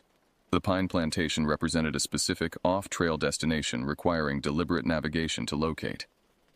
His appearance in this precise location, following the same person he had followed previously, defied statistical probability. Immediate fear threatened to paralyze my decision-making. I forced myself to appear calm while assessing options. Direct confrontation seemed unwise given the isolation. Retreat along the same path would require passing directly by him. The most viable option involved moving deeper into the plantation toward the location where I had previously spotted the owl, then circling around to reach the secondary exit path. I turned and walked purposefully toward a recognizable cluster of trees approximately 100 yards distant, where the owl had nested during previous observation. This movement led deeper into the plantation rather than toward immediate escape, but it created distance while I formulated a more comprehensive exit strategy. Upon reaching the owl's previous location, I made a show of scanning the trees with binoculars while monitoring the man's movements through peripheral vision. He maintained distance, but clearly tracked my position, moving parallel rather than directly toward me. His behavior suggested a predatory pattern, maintaining visual contact while avoiding actions that might trigger immediate flight. As I lowered my binoculars, movement registered from an unexpected direction. A second man appeared approximately 50 yards to my right, emerging from between rows of pines. Older than the first man, perhaps mid-50s, with glasses and a bald head visible beneath a navy blue cap. He wore khaki pants and a brown waxed cotton jacket typical of outdoor enthusiasts. The presence of a second person initially triggered relief, a potential witness or assistance if needed. This perception shattered when I observed the two men exchange a subtle nod of acknowledgement. The coordination confirmed my worst fears.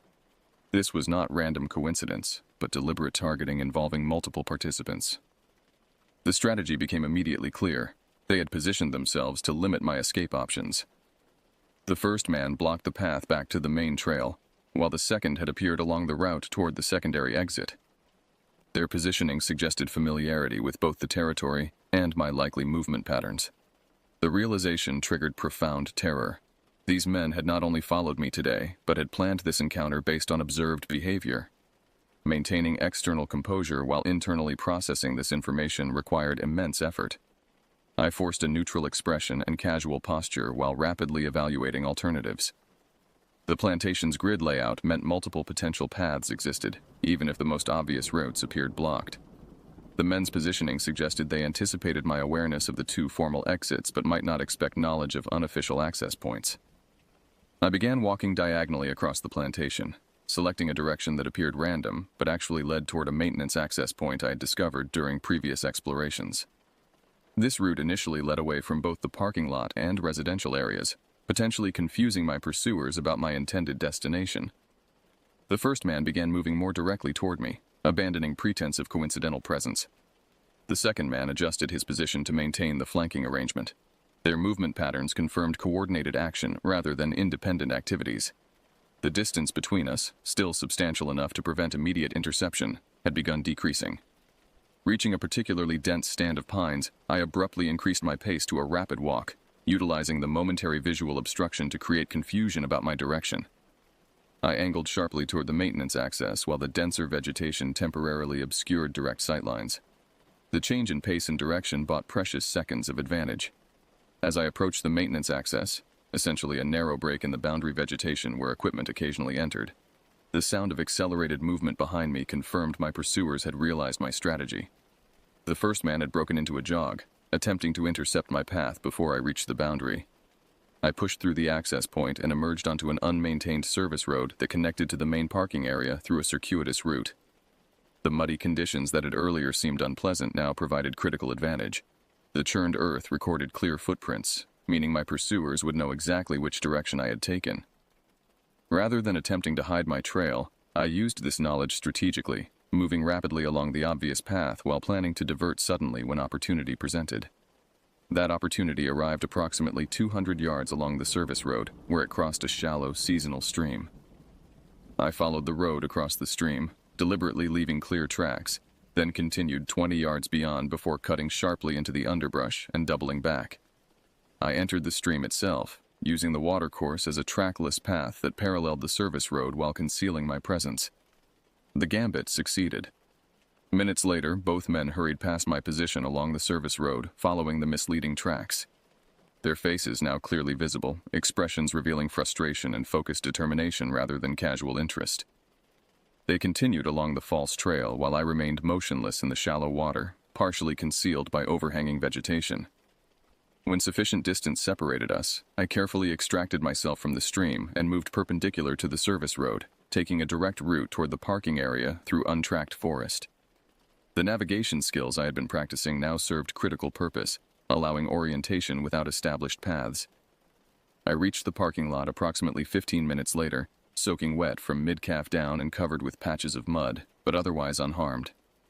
The two vehicles previously noted remained present, the red sedan with tinted windows and the gray hatchback. An additional vehicle had appeared, the blue pickup truck, now parked directly beside my car in what appeared to be deliberate intimidation or attempt to block easy departure. The immediate priority involved documenting identifying information before potential confrontation. I extracted a small notepad from my jacket pocket and rapidly recorded license plate numbers for all three vehicles, along with basic descriptions. This action, performed in plain view, served dual purpose, creating evidence and signaling to any observers that I had taken precautionary measures. No one appeared immediately present in the parking lot, suggesting my pursuers remained on the service road following the false trail. This temporary advantage provided opportunity for departure before their return. I moved quickly to my vehicle, entered, and locked the doors immediately. As I prepared to depart, movement at the trailhead caught my attention. The first man, the one from the blue pickup truck, emerged from the trail, breathing heavily from exertion. He spotted me immediately and began moving toward the parking lot with purposeful strides. His appearance suggested he had separated from his companion and taken a more direct route back upon discovering the deception. I started my engine and began backing out, intentionally angling away from the approaching figure. He accelerated to a run, attempting to reach the lot before I could exit. As I completed the maneuver and shifted into drive, he arrived at his truck and quickly entered it. I pulled onto the access road leading away from the conservation area, watching through my rearview mirror as the blue pickup's headlights illuminated. The conservation area's access road connected to Riverside Drive, a moderately traveled two-lane road that provided multiple route options. I selected the direction leading toward commercial areas rather than residential zones, prioritizing public spaces with potential witnesses. The blue pickup appeared in my rearview mirror, maintaining consistent distance as I navigated the winding road. At the intersection with Hampton Boulevard, the truck pulled alongside my vehicle while waiting for the traffic light. The driver, now clearly visible without his hood, stared directly at me while raising a smartphone, apparently taking photographs. The intrusion felt violating even through the barrier of glass and metal separating us. When the light changed, I accelerated and turned right toward the shopping district, while he performed an illegal U-turn and drove rapidly in the opposite direction. The sudden termination of pursuit provided no immediate relief. The man now possessed photographs, potentially including my license plate, while I had temporarily escaped physical proximity, but not the broader threat. I drove to Riverside Park, a populated public space with continuous activity, and remained there for nearly an hour, watching for any sign of the vehicles I had documented. When confidence in immediate safety returned, I contacted local police using the non-emergency line and arranged to file a report. The responding officer documented the incidents thoroughly, but expressed limited optimism about immediate action. Without direct threats or physical contact, this falls into a gray area legally, he explained. We'll increase patrols around the conservation area and run the plates you provided, but I want you to have realistic expectations about outcomes. I provided my documentation, including vehicle descriptions, license plates, and detailed accounts of both encounters. The officer's questions revealed both professional diligence and subtle skepticism, reasonable given the subjective nature of perceived threats without overt actions. He concluded our meeting with standard safety advice: vary routines, maintain awareness, consider self-defense training, notify friends of whereabouts. Upon returning home, I implemented immediate security measures, checking locks, closing blinds, reviewing apartment complex security features. The physical displacement felt minor compared to psychological impact. Every environmental sound registered as potential threat. Ordinary activities became exercises in hypervigilance. Sleep arrived only after exhaustion overwhelmed anxiety, interrupted frequently by jarring returns to consciousness, triggered by normal building noises reinterpreted as intrusion. 3 months have passed since the second encounter. The police investigation identified the owner of the blue pickup truck through registration records, but found insufficient evidence to pursue charges. The detective assigned to the case informed me that the individual had a previous complaint filed against him for similar behavior in a different jurisdiction. Information that validated my experience while emphasizing how such cases often fall short of actionable legal thresholds. The second man was never identified. The gray hatchback had been reported stolen 2 days prior to the incident and was recovered abandoned approximately 20 miles from the conservation area the following day. The red sedan with tinted windows yielded no useful information, likely unconnected to the individuals involved, simply another visitor coincidentally present. Physical safety has remained intact, but psychological well-being continues requiring active management. I relocated to a different apartment complex with enhanced security features, gated access, surveillance cameras, and on-site management. My routines have transformed to prioritize populated areas and group activities rather than solitary experiences. The conservation area that once provided refuge now represents threat. I have not returned, despite occasional longing for the natural spaces it contained. Professional counseling has provided crucial support for processing the experience and managing resultant anxiety. The therapist specializing in trauma response identified specific patterns in my reaction, hypervigilance, sleep disruption, avoidance behaviors, and developed targeted strategies for addressing each component. Progress occurs incrementally rather than transformatively, measured in moments of decreased vigilance and increased comfort in public spaces. The most profound loss involves the dissolution of solitude as restorative practice. The essential isolation that previously recharged internal resources now triggers immediate threat response. Attempts to recapture this experience in alternative locations, different parks, indoor sanctuaries, private gardens, have yielded limited success. The association between isolation and vulnerability appears fundamentally altered, perhaps permanently. Friends have responded with varying degrees of understanding and support. Some immediately incorporated protective behaviors, offering accompaniment for outdoor activities, checking in regularly, researching security measures. Others expressed difficulty comprehending the impact of an experience where nothing actually happened. This dichotomy mirrors internal struggle, reconciling profound psychological impact with absence of physical harm. The investigating detective provided context that simultaneously validated and disturbed. Predatory individuals often select victims based on predictable isolation and established patterns, she explained during our final follow-up meeting. Your situational awareness and quick thinking likely prevented escalation. Most people don't recognize the danger until too late. This professional assessment confirmed what instinct had signaled. The encounters represented genuine threat rather than misinterpreted coincidence. The validation provided cold comfort against lingering questions. How long had they observed before engaging? What outcomes did they intend? How many others had they targeted using similar methods? The absence of answers leaves space for imagination to construct worst-case scenarios that counseling techniques cannot fully dispel. Practical changes extend beyond location and routines.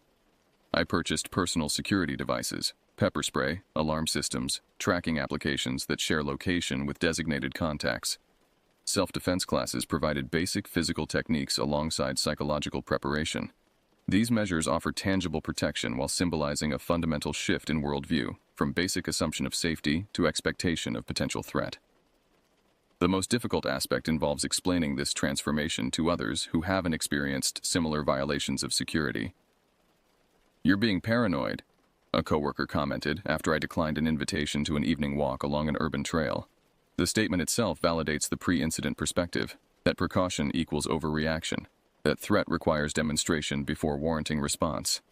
I no longer share this luxury of assumption. If meaningful resolution exists, it emerges not through forgetting, but through integration, incorporating the experience into a revised understanding of reality without allowing it to dominate all aspects of existence. Certain activities remain restricted or modified, certain locations permanently avoided.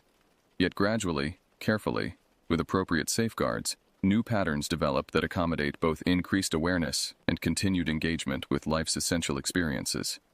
The conservation's area's pine plantation occasionally appears in dreams, sometimes as idyllic space recaptured, sometimes as setting for imagined worst outcomes. Both versions represent processing rather than prediction. The actual location continues existing independent of my experience there, with visitors enjoying its spaces unaware of specific history. This disconnection between personal significance and objective reality underscores how individual experiences reshape environments through perception. I still seek moments of controlled solitude, brief intervals in secure environments where external stimulation recedes and internal calm emerges. These experiences differ qualitatively from previous immersions, but fulfill similar functions in diminished form.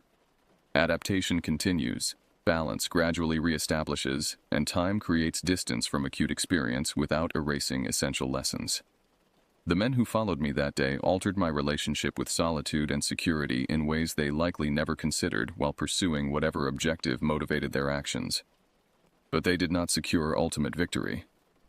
Fear transforms but does not define. Caution replaces naivety without eliminating joy. I move through the world differently now, more aware, more prepared, more conscious of potential threats, but I continue moving forward nonetheless.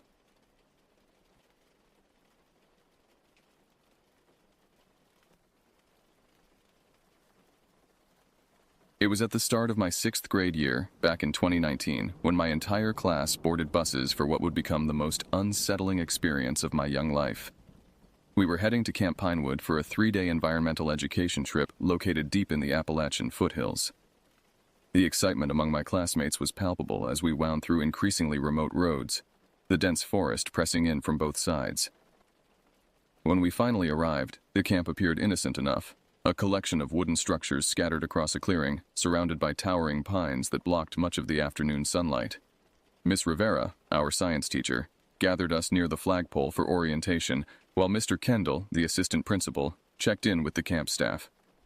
Listen up, everyone, Miss Rivera called out. The staff will assign your accommodations shortly. Remember that we're guests in nature's home, so respect the grounds and wildlife. It wasn't until the accommodation assignments began that the first warning sign appeared. The boys were directed toward proper cabins, sturdy structures with real doors, windows with screens, and from what I glimpsed through an open door, air conditioning units. Meanwhile, we girls were led down a dirt path to what the enthusiastic camp guide, Mrs. Winters, called rustic eco-shelters. These authentic structures will connect you directly with nature, she explained with rehearsed cheerfulness. What stood before us were essentially wooden platforms with partial walls and roofs, more like open-air shelters than actual cabins. The doors were nothing but torn mesh screens hanging loosely from wooden frames. Inside, thin foam mats were arranged in rows on the rough wooden floors. The bathroom facilities were in a separate building approximately 3 minutes away by foot. My friend Haley whispered to me, "Are you kidding? The boys get real cabins and we get this?" I nodded, watching as insects already began finding their way inside. Apparently, environmental education means different things depending on your gender. Our classmate Iris approached us, her face showing the concern we all felt. "My mom would freak if she saw this. Do you think we could call home?" Mrs. Winters overheard. "Cell service is spotty out here, girls. Part of the experience. You'll adjust in no time." As we reluctantly arranged our sleeping bags on the uncomfortable mats, I noticed how the afternoon shadows cast strange patterns through the trees onto our shelter walls. Though it was only mid-afternoon, there was something disquieting about the way darkness seemed to pool in the corners of our shelter. That evening, after a bland dinner of overcooked pasta and watery sauce in the mess hall, we had our first nature circle, where camp counselors shared stories about local wildlife. One counselor, a gaunt man named Mr. Byrne, seemed particularly focused on the concept of adaptation. "Animals can change to look like things they're not," he explained. "Camouflage, mimicry, nature's greatest survivors are often the greatest deceivers."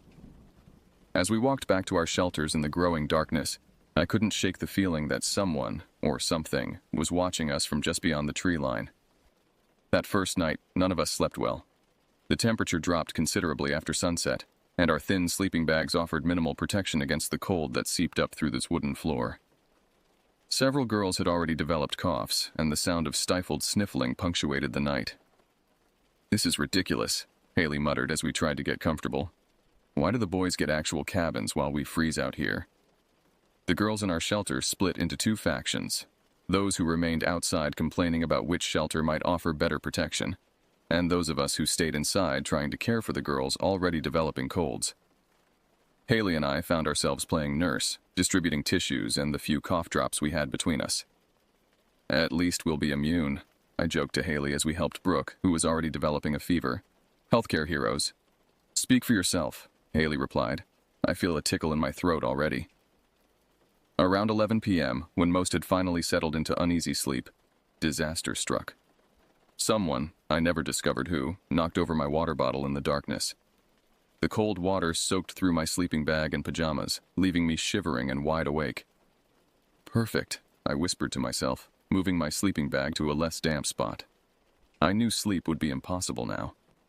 The night sounds intensified as the hours crawled by. Wind rattled the loose screen door.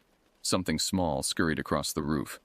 From nearby came a sound like fingernails dragging across wood, probably tree branches against a neighboring shelter, but in the darkness, imagination transformed it into something more sinister. Haley remained awake with me, both of us speaking in hushed tones about school and home, anything to distract from our surroundings. Around 2 a.m., when the forest seemed at its darkest and most hostile, the wooden floor creaked as someone stirred. I squinted in the darkness to see Iris sitting up, reaching for her glasses on the small shelf beside her mat. She fumbled for her water bottle, placed it in the pocket of her sweatshirt, and stood up. "Bathroom," she whispered when she noticed us watching her. She shuffled toward the screen door, pushed it aside with a scraping sound, and disappeared into the darkness outside. Haley and I continued our whispered conversation, but after several minutes, concern began to grow. "Iris has been gone a while," Haley noted, glancing toward the path that led to the bathrooms. Through the gaps in our shelter walls, we could just make out the outline of the bathroom building, a single light glowing above its entrance. "Should we check on her?" I asked. "Give her a few more minutes," Haley suggested. "Maybe there was a line." 5 more minutes passed. 10. The bathroom building remained dimly lit but showed no signs of activity. Something doesn't feel right, Haley said finally. I'm going to check. As Haley stood to leave, I decided to borrow Iris's sleeping bag since mine was still damp. I crawled over to where she had been sleeping, ready to temporarily repurpose her bedding, only to freeze in confusion. There, beneath the covers, was Iris herself, sleeping soundly with her sleeping bag pulled up to her chin. My mind struggled to process this impossibility. I reached out tentatively and pulled the sleeping bag down slightly. Iris stirred, her eyes opening groggily. "What's wrong?" she murmured. I couldn't speak. If Iris was here, then who had we seen get up and walk to the bathroom? When Haley returned moments later, her face was pale even in the darkness. "No one's in the bathroom," she reported. "No one's out there at all." Morning arrived with thin gray light filtering through the trees. Few of us had managed much sleep after the incident, though we hadn't shared the full story with everyone. Iris was genuinely confused when we described watching her get up and leave. "I never went to the bathroom," she insisted. "I took my contacts out before bed. I couldn't even find my way there without my glasses, and I didn't get up all night." At breakfast, I noticed the stark difference between our group and the boys. Most of the girls looked exhausted, with dark circles under their eyes, while the boys seemed well-rested and energetic. When we tried to explain our concerns to Miss Rivera, she dismissed them as first-night jitters. "You'll adjust," she assured us. "Today's activities will take your mind off things." Our first activity was a nature hike led by Mr. Byrne, the gaunt counselor from the previous evening. He led us deep into the forest, pointing out various plants and animal signs. As we walked, I noticed how the dense canopy overhead created an unsettling effect. Patches of bright light interspersed with deep shadow, making it difficult to see clearly through the trees. "This forest has been here for centuries," Mr. Byrne explained as we stopped in a small clearing. "Native tribes believed these woods were special, a place where the boundary between worlds grew thin." "What does that mean?" a boy named Will asked. Mr. Byrne smiled thinly. "Some places collect energies, absorb experiences, mirror them back." He gestured around us. "People have been walking these paths for hundreds of years. Sometimes they leave impressions behind." Something about his explanation sent a chill through me that had nothing to do with the cool forest air. During lunch, Haley developed the same cough that was now affecting nearly half the girls in our group. I watched with growing concern as she picked at her food, her usual appetite gone. "I should have stayed home," she said miserably. "This whole trip is a disaster." The afternoon activity was pond ecology, which involved collecting water samples from a stagnant pond at the edge of the camp property. As I knelt by the water, I noticed something odd. When the surface was still, it reflected the surroundings with unusual clarity, almost like a perfect mirror. But occasionally, the reflections seemed wrong somehow, movements that didn't correspond to anything on our side of the water. When I pointed this out to Miss Rivera, she explained it as fish disturbing the water from below. But I wasn't convinced.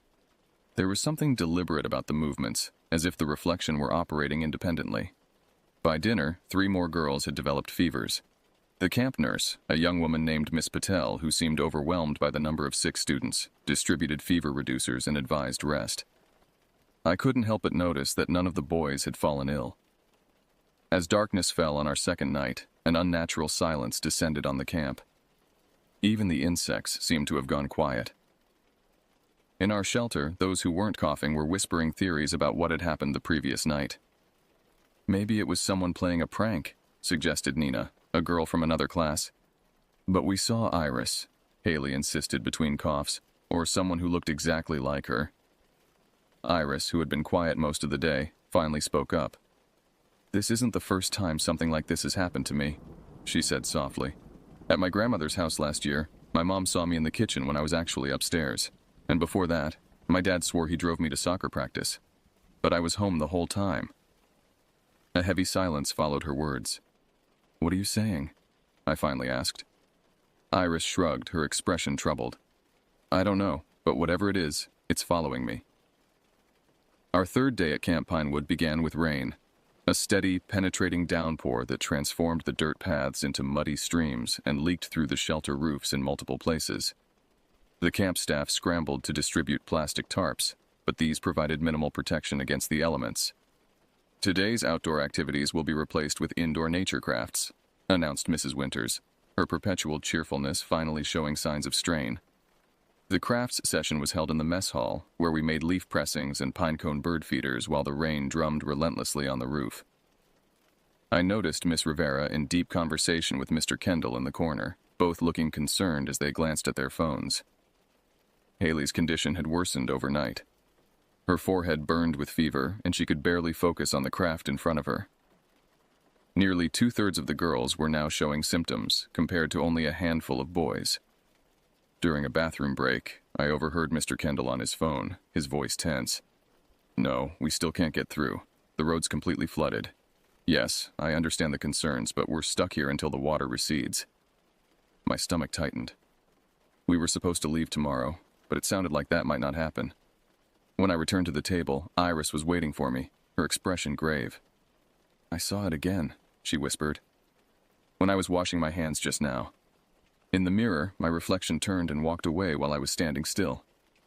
Before I could respond, Miss Rivera called for everyone's attention. "Due to the weather conditions, the road to camp is temporarily impassable," she announced, confirming my fears. "We've been assured it should clear by tomorrow afternoon, so we'll be extending our stay by one night. The camp staff is making arrangements to accommodate us comfortably." A chorus of groans rose from the girls' side of the room. Another night in those leaking shelters seemed unbearable, especially with so many now ill.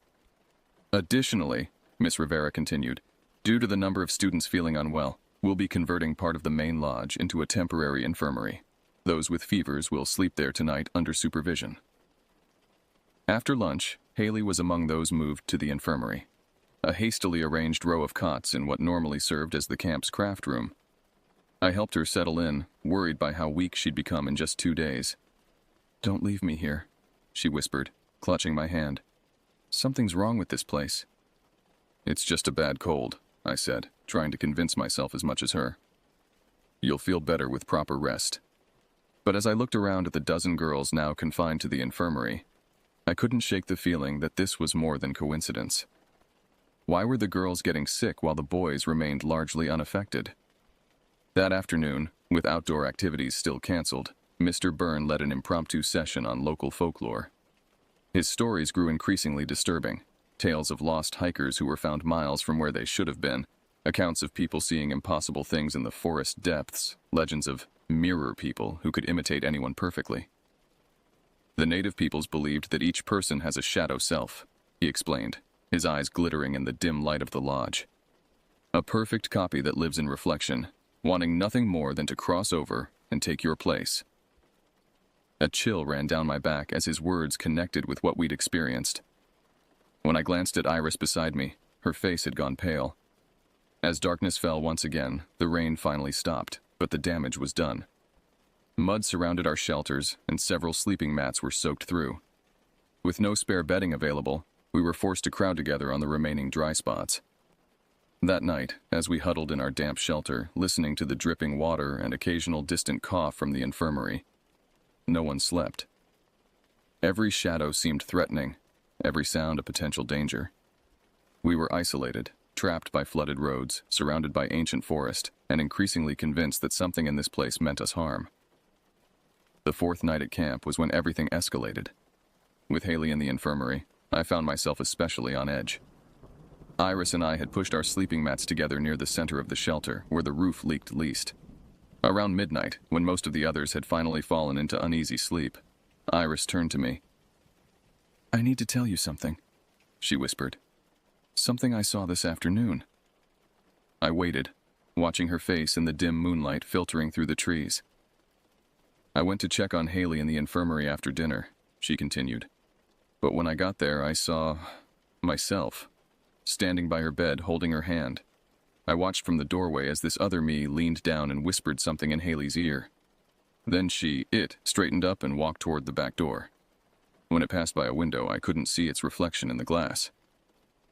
"That's impossible," I whispered, though after what we'd already experienced, I wasn't so sure.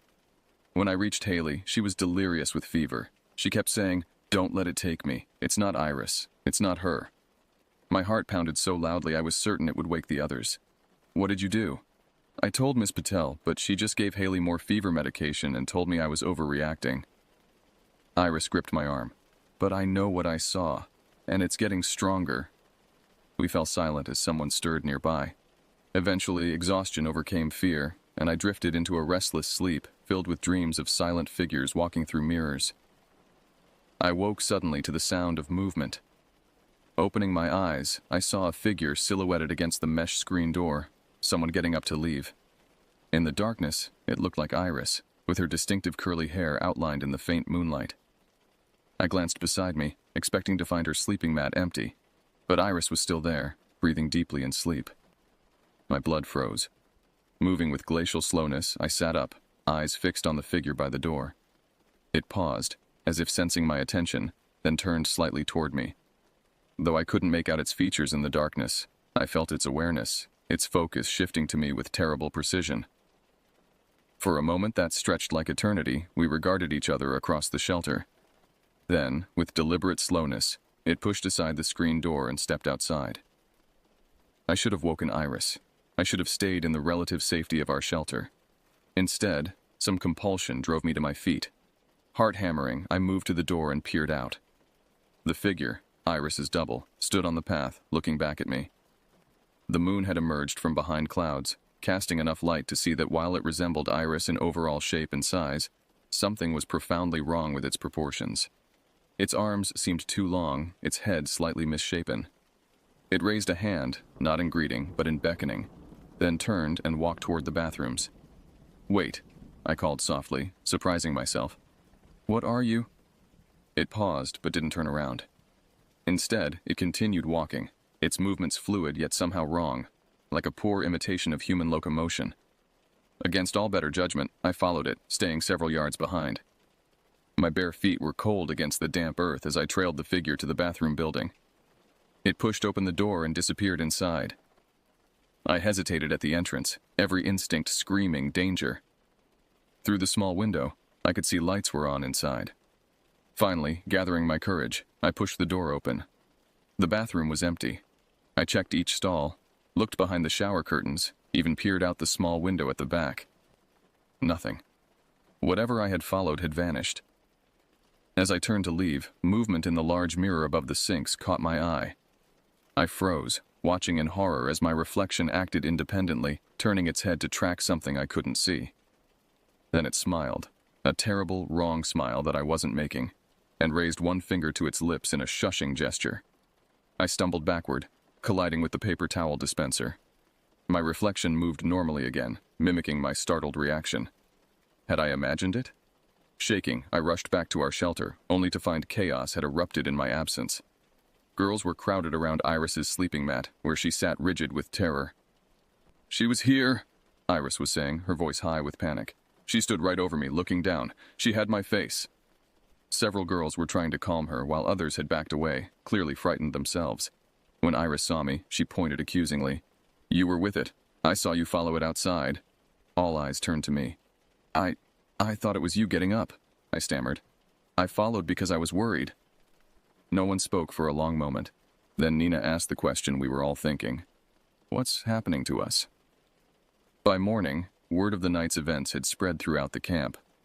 The boys, initially skeptical, became more concerned when several of them admitted to seeing strange reflections in windows and puddles, faces watching them that didn't belong to anyone at camp. Miss Rivera called an emergency meeting in the mess hall. Her professional demeanor had cracked, revealing genuine worry beneath. "I understand many of you are experiencing unusual phenomena," she began carefully. "The camp director assures me this is likely the result of a combination of factors: unfamiliar surroundings, group anxiety, and possibly mild hallucinations from the fever affecting some students." No one looked convinced. "The good news," she continued, "is that the roads should be clear by mid-afternoon. Buses will arrive to take us home around 4 o'clock. I'm asking everyone to stay in groups today and report anything unusual to an adult immediately." After breakfast, I visited Haley in the infirmary. Her fever had broken overnight, but she looked exhausted, with dark circles under her eyes. "They've been coming," she whispered when I sat beside her cot. At night, when the nurse falls asleep. People who look like us, but aren't. They stand in the corners and watch. I told her about following Iris's double to the bathroom, about what I'd seen in the mirror. Saying it aloud in daylight should have made it seem absurd, but Haley nodded as if it confirmed her own experiences. "There's something Mr. Byrne didn't finish telling us," she said. "I overheard him talking to another counselor yesterday. This camp, it wasn't just built on native land, it was built on what they called a mirror place. Somewhere the boundary between worlds is damaged." "What does that mean?" Haley leaned closer. "It means things can cross over, take shapes from our memories, our perceptions, create doubles. But why? What do they want?" She gripped my hand, her palm cold despite her recent fever. "To replace us, one by one."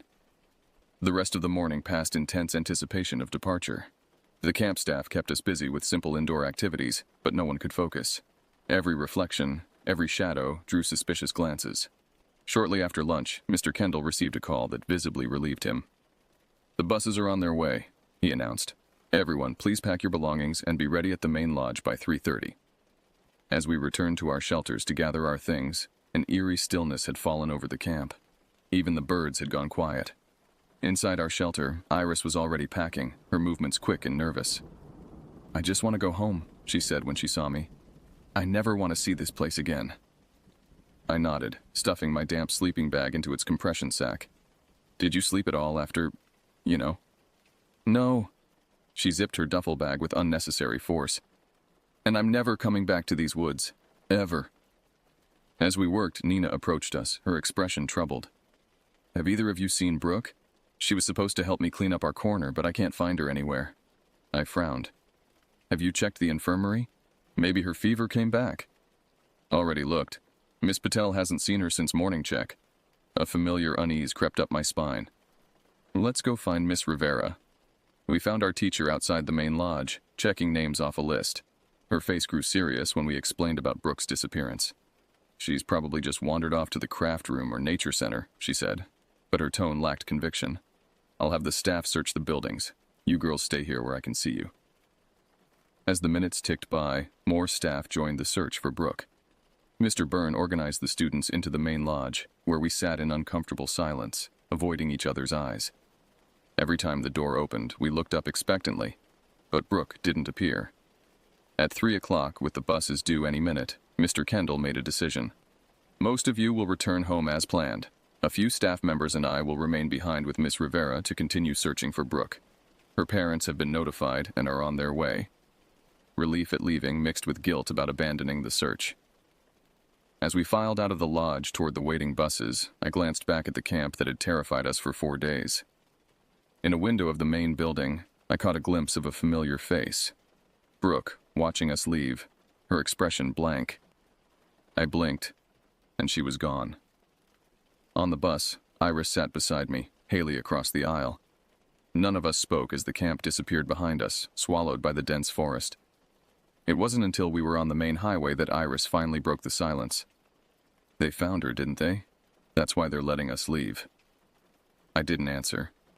I couldn't be certain what I'd seen in that window, if it was really Brooke, or something wearing her appearance like a poorly fitting mask.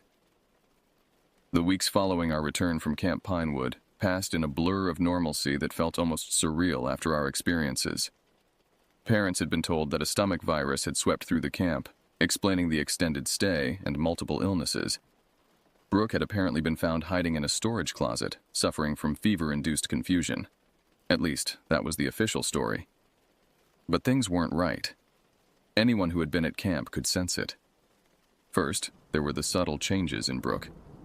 She returned to school 3 days after us, quieter than before, with a new habit of staring at her reflection whenever she passed a mirror or window. She avoided those of us who had been in her shelter, sitting with different friends at lunch. Then came the incidents with Iris. Twice in 1 week, her mother called the school because Iris hadn't come home, only for Iris to insist she had never left the building. A teacher reported seeing her in 2 places simultaneously. Friends described conversations with her that she had no memory of. Haley and I tried to discuss what was happening, but each conversation left us more confused and frightened. We had experienced something impossible, something that defied rational explanation, yet life expected us to continue as if nothing had changed. "I keep seeing things in reflections," Haley confessed one afternoon as we walked home. Movements that shouldn't be there, faces watching me. I nodded, having experienced the same. Do you think they followed us home? Haley didn't answer immediately. When she did, her voice was barely audible. I think they were always here. We just didn't know how to see them until Camp Pinewood showed us. A month after our return, Miss Rivera didn't come to school. The principal announced she had taken an indefinite leave of absence for health reasons. Rumors spread that she had suffered some kind of breakdown, repeatedly claiming that her reflection was trying to climb out of her bathroom mirror. 3 days later, Iris didn't come to school. This time, when her mother called, it wasn't because Iris was missing. It was because she had woken to find 2 identical daughters in her home, both claiming to be the real Iris, both with identical memories and mannerisms. The school counselor called an emergency meeting for all students who had attended the camp. In clinical terms, she explained the concept of mass hysteria and shared psychotic disorder, assuring us that what we had experienced was a product of suggestion and group anxiety, not supernatural phenomena. Few were convinced. After school, Haley and I visited Iris at her home. Her mother let us in with a strained smile, explaining that Iris was resting but could see us briefly. She didn't mention the incident with the double, and we didn't ask. Iris was sitting by her bedroom window, staring out at nothing in particular. She'd lost weight, and her usually lively eyes seemed dull. "Hey," she said when we entered, not turning from the window. "How's school?" We made awkward small talk for a few minutes before Haley finally addressed what we were all thinking about. Has it happened again, since that morning? Iris nodded slowly. They're getting better at it, more convincing. Last night even I couldn't tell which was the reflection and which was me. She finally turned to face us. I think next time, I might be the one who disappears. Don't say that, I urged. We'll figure this out. But Iris just smiled sadly. You can't fight what you don't understand, and we're just kids. No one believes us. As we left, Iris's mother pulled us aside in the hallway. Did she seem normal to you? She whispered, eyes darting toward the bedroom door. The question chilled me to the bone. What do you mean? She's been different since that camp. Distant. Sometimes I walk into a room and don't recognize her expression, like someone else is looking through her eyes. She gripped my arm. The doctors say it's just trauma from getting lost in the woods, but they didn't see what I saw that morning. 2 identical girls, both my daughter in every way. Which one stayed? Haley asked softly. Iris's mother released my arm, her eyes suddenly guarded. My daughter stayed, of course. The other disappeared when I called the police. She straightened, composing herself. Forgive me. The stress has been tremendous. Thank you for visiting. As the front door closed behind us, Haley and I exchanged horrified glances. The same question burned in both our minds. Was the girl we'd just spoken to really Iris, or something that had taken her place? 5 years have passed since Camp Pinewood. I'm in high school now, preparing for college applications and trying to focus on a normal future. But normalcy remains elusive for those of us who experienced those 4 days in the woods. Brooke's family moved away 6 months after our return. I sometimes see her on social media, or someone using her accounts. In every photo, she stands slightly apart from others, her smile never quite reaching her eyes. Miss Rivera never returned to teaching. I ran into her once at a grocery store. She was thinner, jumpier, with a new habit of covering mirrors and avoiding reflective surfaces. She pretended not to recognize me. Haley and I have remained friends, bound by our shared experience and unspoken fear. We developed coping mechanisms, never looking too long at reflections, avoiding forests and standing water, staying in well-lit areas whenever possible. Small precautions that probably do nothing but make us feel safer. Iris's story is the hardest to tell. 3 months after our visit to her home, her mother found her room empty one morning. A massive search turned up nothing. The official conclusion was runaway or abduction, but those of us who knew the truth recognized what had really happened. Whatever had been studying us at camp had finally perfected its imitation and taken her place. The thing wearing Iris's appearance attended school for another week before disappearing as well. I sometimes wonder if it moved on to another target or simply returned to whatever place it came from, its purpose fulfilled. I've researched mirror folklore extensively in the years since, learning that virtually every culture has myths about reflections and doubles. The Japanese call them mononoke, the Germans doppelgangers, the Egyptians ka. Different names for the same phenomenon, entities that watch us from reflective surfaces, learning to become us. Most nights, I can convince myself it was all just a shared delusion, the product of suggestible young minds in a strange environment.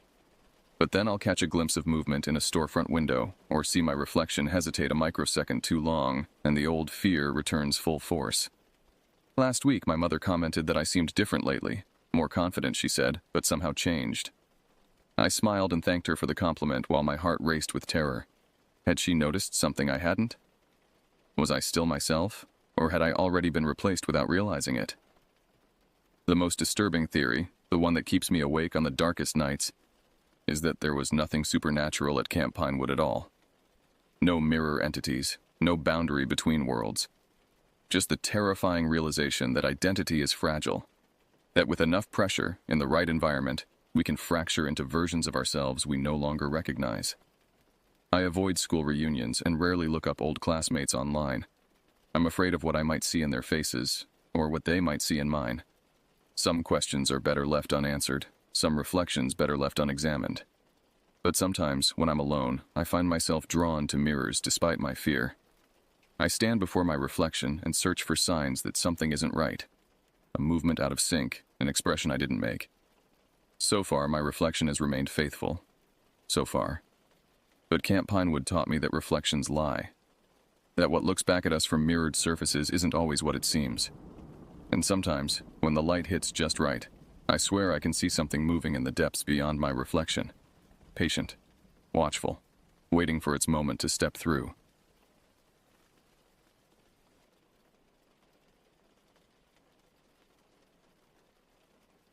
The mountains have secrets. They hold them in the shadows of ancient pines, bury them beneath layers of forest loam, and guard them behind walls of granite.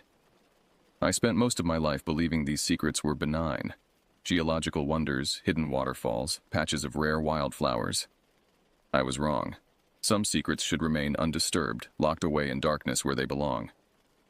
In 1999, I was 32 years old and living in Pine Valley, Colorado. It's a postcard-perfect mountain town with a main street lined with false-fronted buildings, their weathered wood facades reminiscent of the area's mining heyday.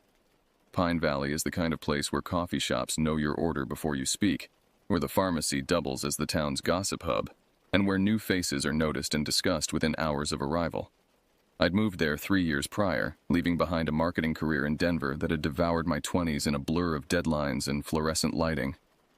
The hardware store job I took paid less than half my corporate salary, but the mental peace was worth every penny sacrificed. I rented a small cabin on the eastern edge of town. Nothing fancy, just a bedroom, living room, kitchen, and a porch that offered sunset views worth $1 million. My passion was the wilderness. Every chance I got, I would vanish into the mountains, following trails both marked and forgotten. The locals considered me something of an oddity. Most Pine Valley residents appreciated the mountains from a distance rather than seeking their depths. But the forest spoke to me in a language of rustling leaves and creaking branches that soothed something restless in my soul. "You heading out again this weekend, Clark?" Sheriff Robert Dalton asked, leaning against the counter at Maggie's diner where I was finishing my Friday breakfast ritual of eggs and hash browns. Dalton was in his 50s, with the weathered face of someone who'd spent decades under mountain sun and snow. His salt and pepper hair was always neatly trimmed, his uniform pressed despite the casual nature of Pine Valley.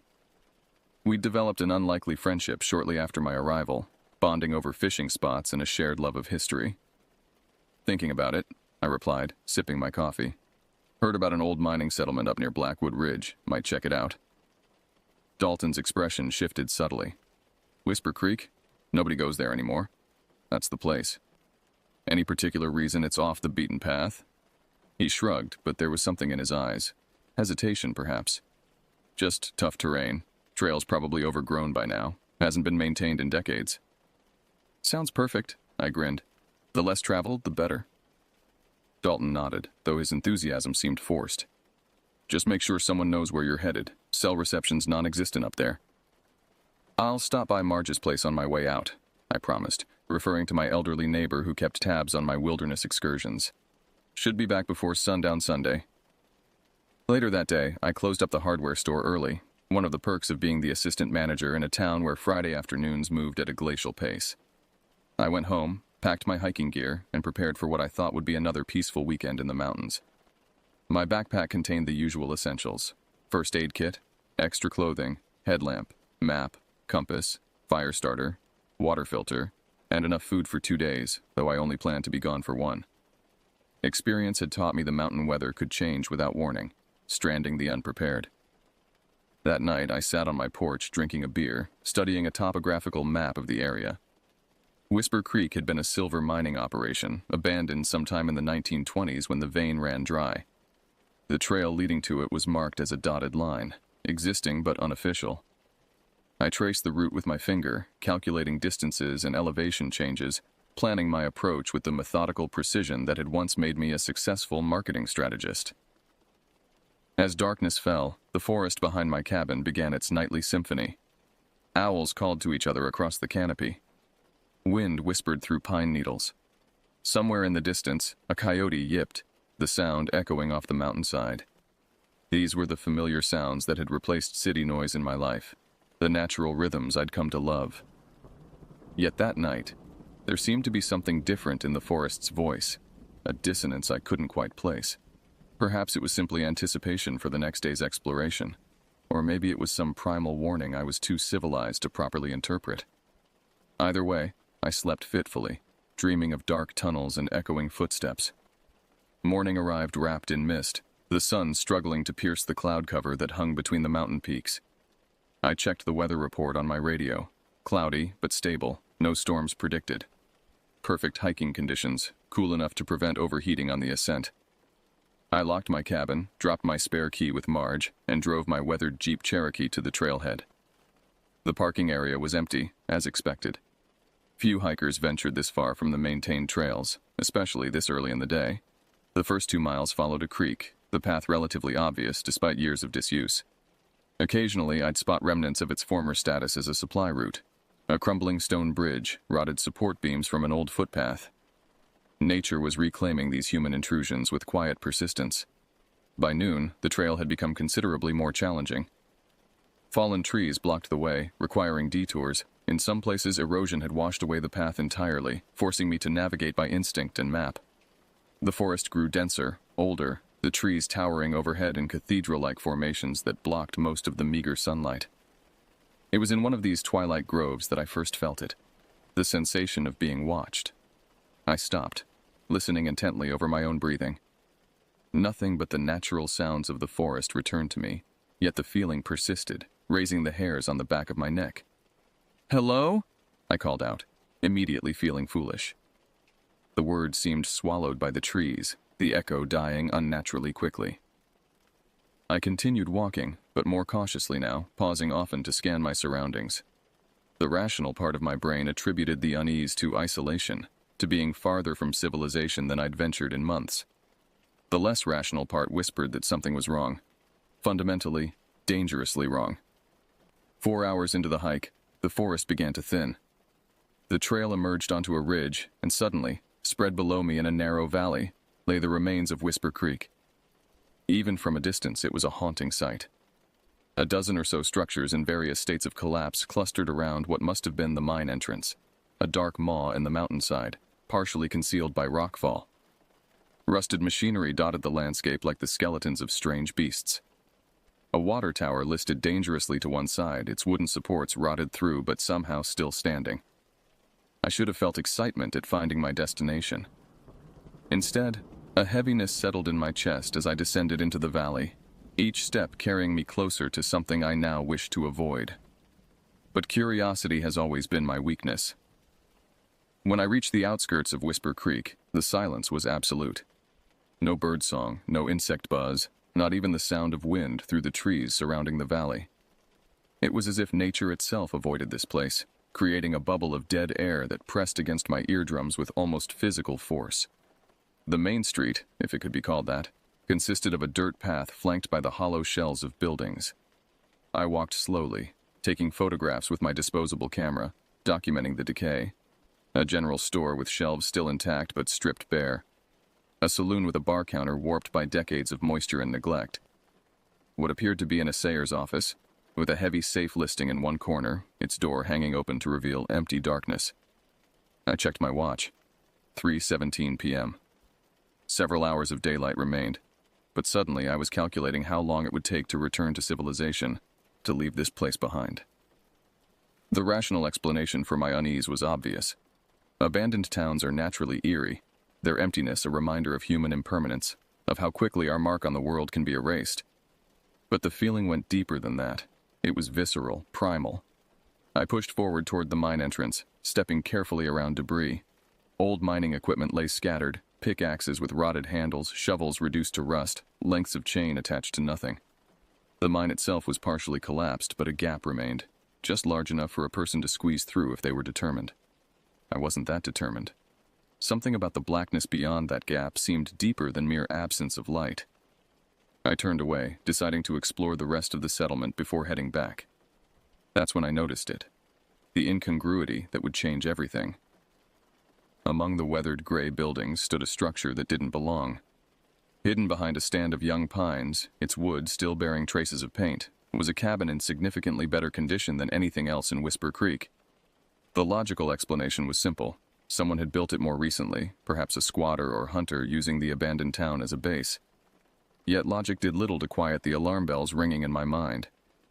I approached cautiously, noting details that confirmed my suspicion of recent habitation. A woodpile stacked neatly against one wall, glass still intact in the windows, a crude antenna of some sort affixed to the roof. I stood before the door, listening. Silence. Whoever had built this place wasn't home. Curiosity wrestled with caution as I debated my next move. Eventually, I rationalized that a quick peek inside wouldn't hurt. This was public land after all, and if someone was living here illegally, perhaps Sheriff Dalton would want to know. The door's hinges protested softly as I pushed it open, revealing a spare but functional living space. A metal-framed bed occupied one corner, neatly made with military precision.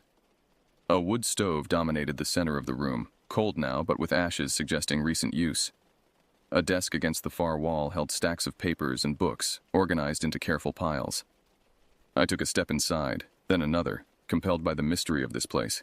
The cabin smelled of wood smoke and something else, a chemical odor I couldn't identify. On closer inspection, I realized the papers on the desk weren't just any documents. They were maps, newspaper clippings, and what appeared to be pages torn from historical texts. I picked up one of the maps. It showed Whisper Creek, but with markings and notations I didn't understand. Circles around certain buildings, arrows pointing to locations in the surrounding wilderness, and a complex system of symbols that meant nothing to me. The newspaper clippings proved even more disturbing. They were articles about missing persons, hikers, campers, and tourists who had disappeared in various national parks and wilderness areas across Colorado and neighboring states. Dozens of them, spanning years, each meticulously dated and annotated in cramped handwriting. My throat went dry as the implications began to sink in. This wasn't a hunter's cabin or a harmless squatter. Something far more sinister was happening here. A sound from outside froze me in place, voices approaching, at least two people engaged in heated discussion. I looked frantically for somewhere to hide, but the cabin's simple layout offered few options. The voices grew louder as I ducked behind the door, pressing myself against the wall, hoping whoever was coming wouldn't look too carefully. "Can't keep doing this," a man's voice was saying, tension evident in every syllable. "They're going to notice eventually." "They haven't for 20 years," another voice replied, deeper and more controlled. "And we're close. The alignment is perfect this time." The door swung open, pushing me further into the corner as two men entered. From my hiding place, I could see them clearly through the gap between door and frame. The taller one had a wild beard that reached mid-chest, his hair equally untamed, both streaked with premature gray, despite a face that suggested he was only in his 30s. His eyes were what struck me most, pale blue and unnaturally bright, moving constantly as if following invisible movements in the air. His companion was shorter, but more solidly built, with the muscular frame of someone accustomed to physical labor. A livid scar ran from his left temple to the corner of his mouth, puckering the skin into a permanent sneer. He carried a backpack, which he dropped heavily onto the table, disturbing the careful arrangement of papers. "Careful with that," the tall man snapped. "Those calculations took weeks." "What does it matter?" Scarface replied. "Either it works this time or we find somewhere else. The council is losing patience." The council doesn't understand the significance of this place, Beard said, running his fingers lovingly across the maps. The mine goes deeper than any record shows. The original surveyors found something they tried to hide by abandoning operations at the height of productivity. So you've said. Many times. Scarface sounded tired of the conversation. He unzipped the backpack and began removing items, packages wrapped in brown paper, glass jars containing dark liquids, and a leather-bound book that he handled with reverence. I remained frozen, barely breathing, as they continued their preparations. Their conversation drifted between mundane logistics and fragments of something that sounded like religious doctrine. References to the descent, the worthy, and the final offering. None of it made sense, yet all of it suggested danger. "Someone's been here," Scarface said suddenly, causing my heart to nearly stop. He was looking at the floor, where my muddy boot prints were clearly visible on the wooden planks. Beard followed his gaze, then scanned the room slowly. Recently, too, the mud's still wet. They began moving methodically through the small space, checking corners and the small attached bathroom. I pressed myself harder against the wall, knowing discovery was inevitable. When Beard approached the door, I made my decision. I shoved the door hard, catching him by surprise and knocking him backward. In the confusion, I bolted for the exit, nearly colliding with Scarface, who lunged for me but caught only the strap of my backpack. I slipped out of it, sacrificing my supplies for speed, and burst outside. "Stop him!" Beard shouted from behind me. "He's seen the plans!" I ran without direction at first, pure adrenaline carrying me between buildings and over debris. Only when I reached the edge of the settlement did I orient myself, veering toward the trail that would lead back to civilization. Footsteps pounded behind me, accompanied by curses and threats that urged me to greater speed. The forest swallowed me, branches whipping at my face as I abandoned the trail for a more direct route downhill. I could hear my pursuers crashing through the underbrush, but the sounds grew more distant as I put distance between us. Still, I didn't slow, driven by a terror that went beyond fear of physical harm. What I had seen in that cabin, what I had overheard, it wasn't just criminal. It was something darker, something that reeked of fanaticism and madness. The missing persons reports, the strange symbols, the talk of offerings. My mind connected these fragments into a picture too terrible to fully contemplate. I ran until my lungs burned and my legs threatened to buckle, until I was certain I had lost them. Only then did I pause, collapsing against a tree trunk, gasping for breath as the full weight of what I had discovered settled over me. I needed to reach Sheriff Dalton. Whatever was happening in Whisper Creek went beyond trespassing or squatting. People had disappeared, possibly died, and these men were planning something worse. As twilight deepened into darkness, I navigated by moonlight and memory, following the creek downstream toward civilization. Without my pack, I had no flashlight, no water, and no food, but fear proved a powerful motivator. By midnight, exhausted and scraped raw by brush and falls, I staggered onto the main trail. 2 hours later, I reached my Jeep. The drive back to Pine Valley passed in a blur of adrenaline crash and mounting dread. What if they had somehow beaten me back? What if they knew where I lived? The questions multiplied as my isolated cabin came into view, dark and seemingly undisturbed in the pre-dawn light. I didn't stop there. Instead, I drove straight to the sheriff's office, prepared to wait if necessary until Dalton arrived for his morning shift. But luck was with me. Lights glowed behind the frosted glass door, indicating someone was already on duty. I burst in, startling Deputy Collins, who was in the middle of a yawn over paperwork.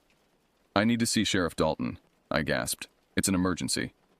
"You look like hell warmed over," Sheriff Dalton said, pushing a mug of coffee across his desk toward me. We were in his office, the door closed to ensure privacy.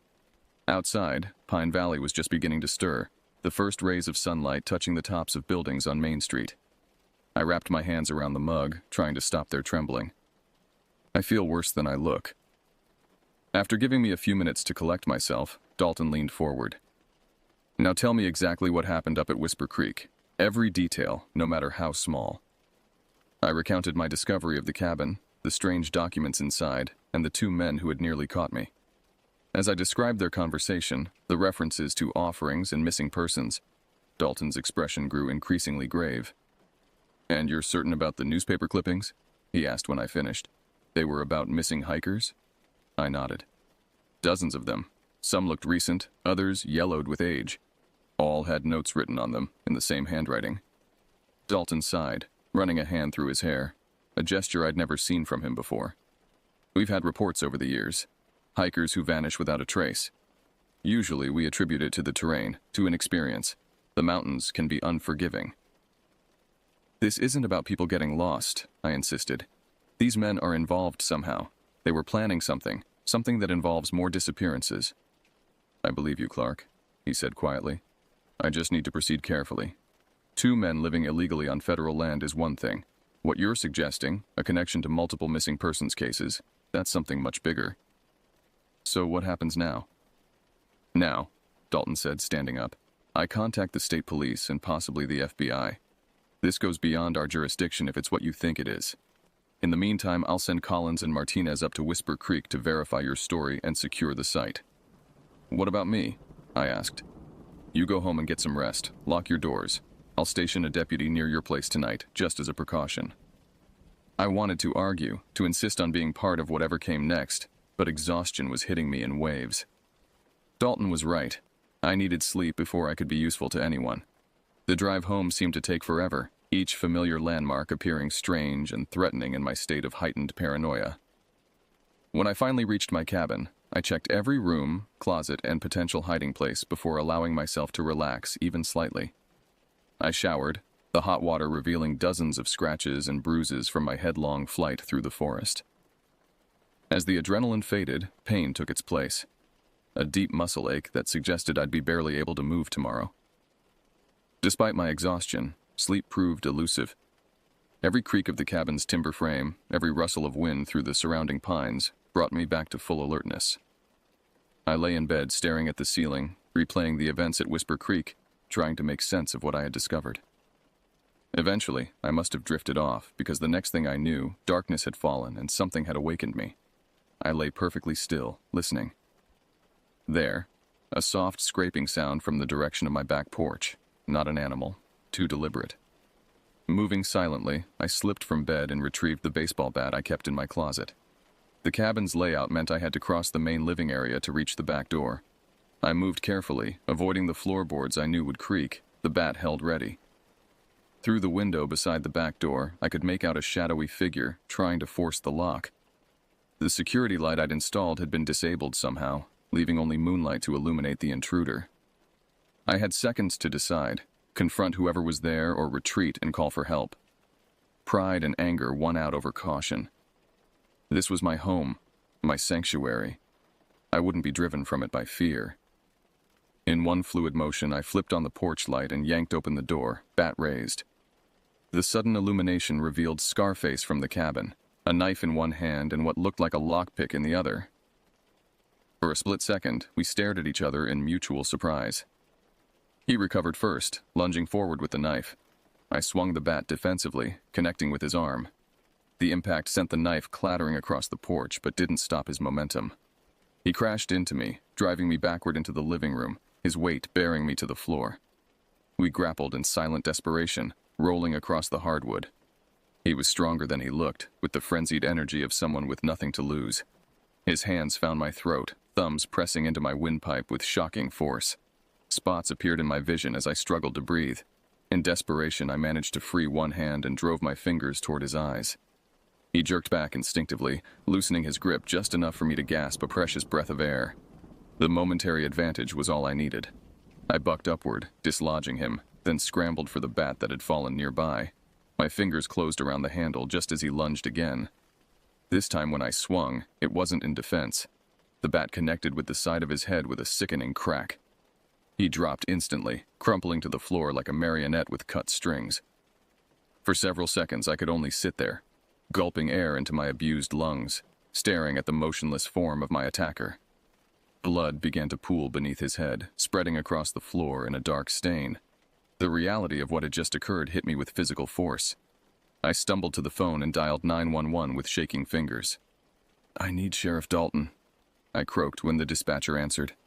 "Someone broke into my cabin. I think I might have killed him." The next few hours passed in a blur of flashing lights, questions, and medical examinations.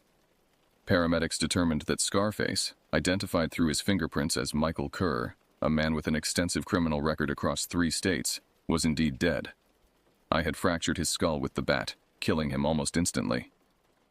Sheriff Dalton, after taking my statement, assured me that it was clearly self-defense. The evidence supported my account. The disabled security light, the lockpicks, the knife, the bruises forming on my throat. "What about the other one?" I asked as a deputy photographed the scene. "The tall guy with the beard?" "We were looking for him," Dalton said grimly. "Deputies Collins and Martinez found the cabin exactly where you described, but it was empty. They obviously cleared out after you escaped, but they left in a hurry. We recovered some of the documents you mentioned, including those newspaper clippings."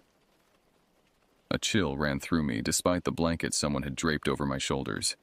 "He'll come for me now, especially after this." I gestured to Kerr's body, now covered and being prepared for transport. "You're not staying here tonight," Dalton said firmly. "Pack what you need. You'll be at the motel in town until we sort this out." I didn't argue. My sanctuary had been violated, its peace shattered perhaps beyond repair. As I gathered essentials under the watchful eye of a deputy, I couldn't shake the feeling that this was only the beginning, that something set in motion years ago was accelerating towards some terrible conclusion. Later that night, lying awake in the anonymous safety of a motel room, I wondered what I had stumbled into. Whatever these men were involved in went beyond ordinary crime. The methodical collection of missing persons cases, the strange symbols, the references to offerings and councils, it suggested organization, purpose. A cult, perhaps. It seemed absurd, like something from a sensationalist thriller. Yet what other explanation fit the facts? Sleep finally claimed me as dawn approached, bringing with it dreams of dark mine shafts, whispered chants, and faces that watched me from shadows, waiting for me to make a mistake. I awoke to pounding on my motel room door. Disoriented, I stumbled out of bed, checking the time. 1:47 p.m. I had slept far longer than intended. "Clark, it's Dalton. Open up." I unlocked the door to find the sheriff looking haggard, as if he hadn't slept at all. The expression on his face sent ice through my veins before he even spoke.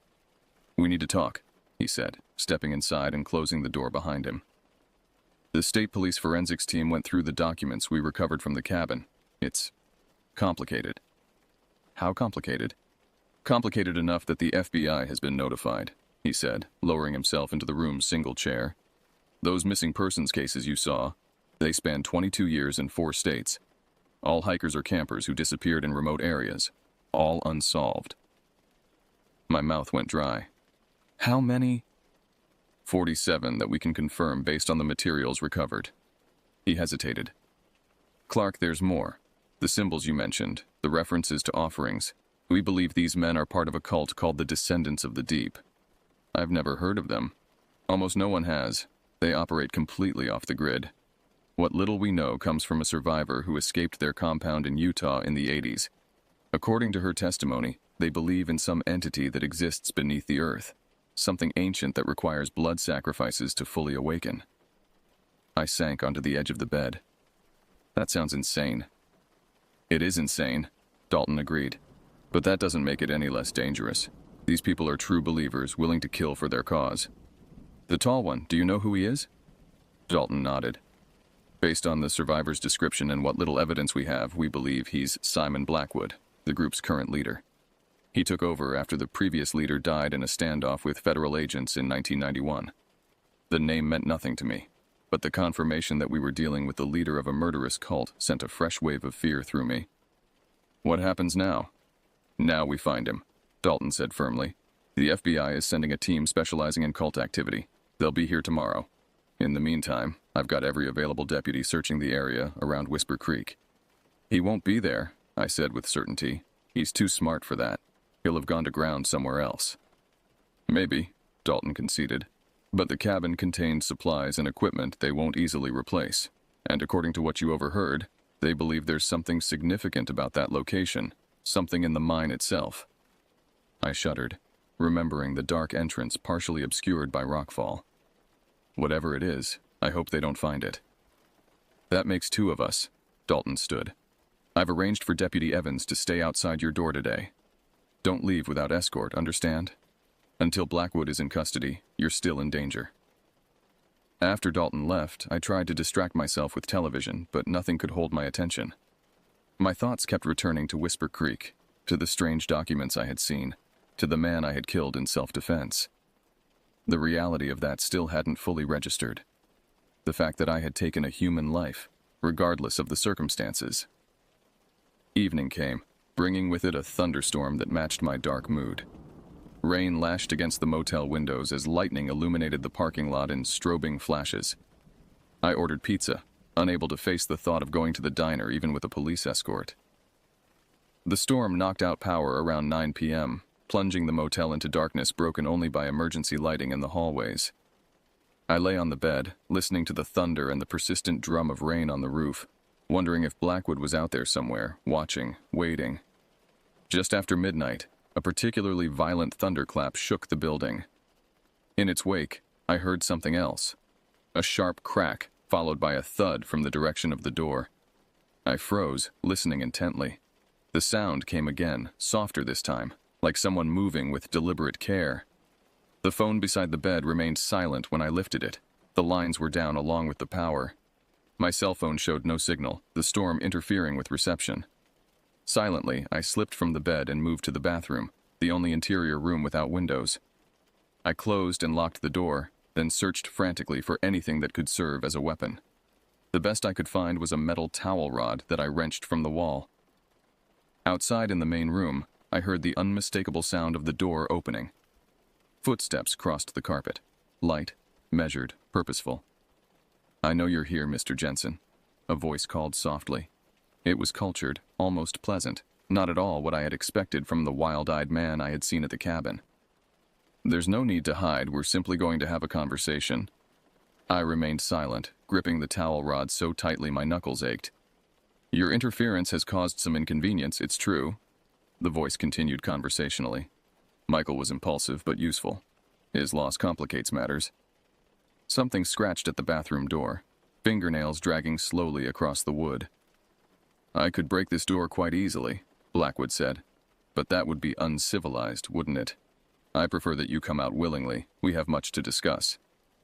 "Where's Deputy Evans?" I demanded, trying to keep my voice steady. A soft laugh. "Taking a nap, I'm afraid. He'll wake with quite the headache, but he'll live. I'm not needlessly cruel, Mr. Jensen." "What do you want from me?" "Initially, for you to die," he said matter-of-factly. "You've seen too much, learned too much. But I've reconsidered.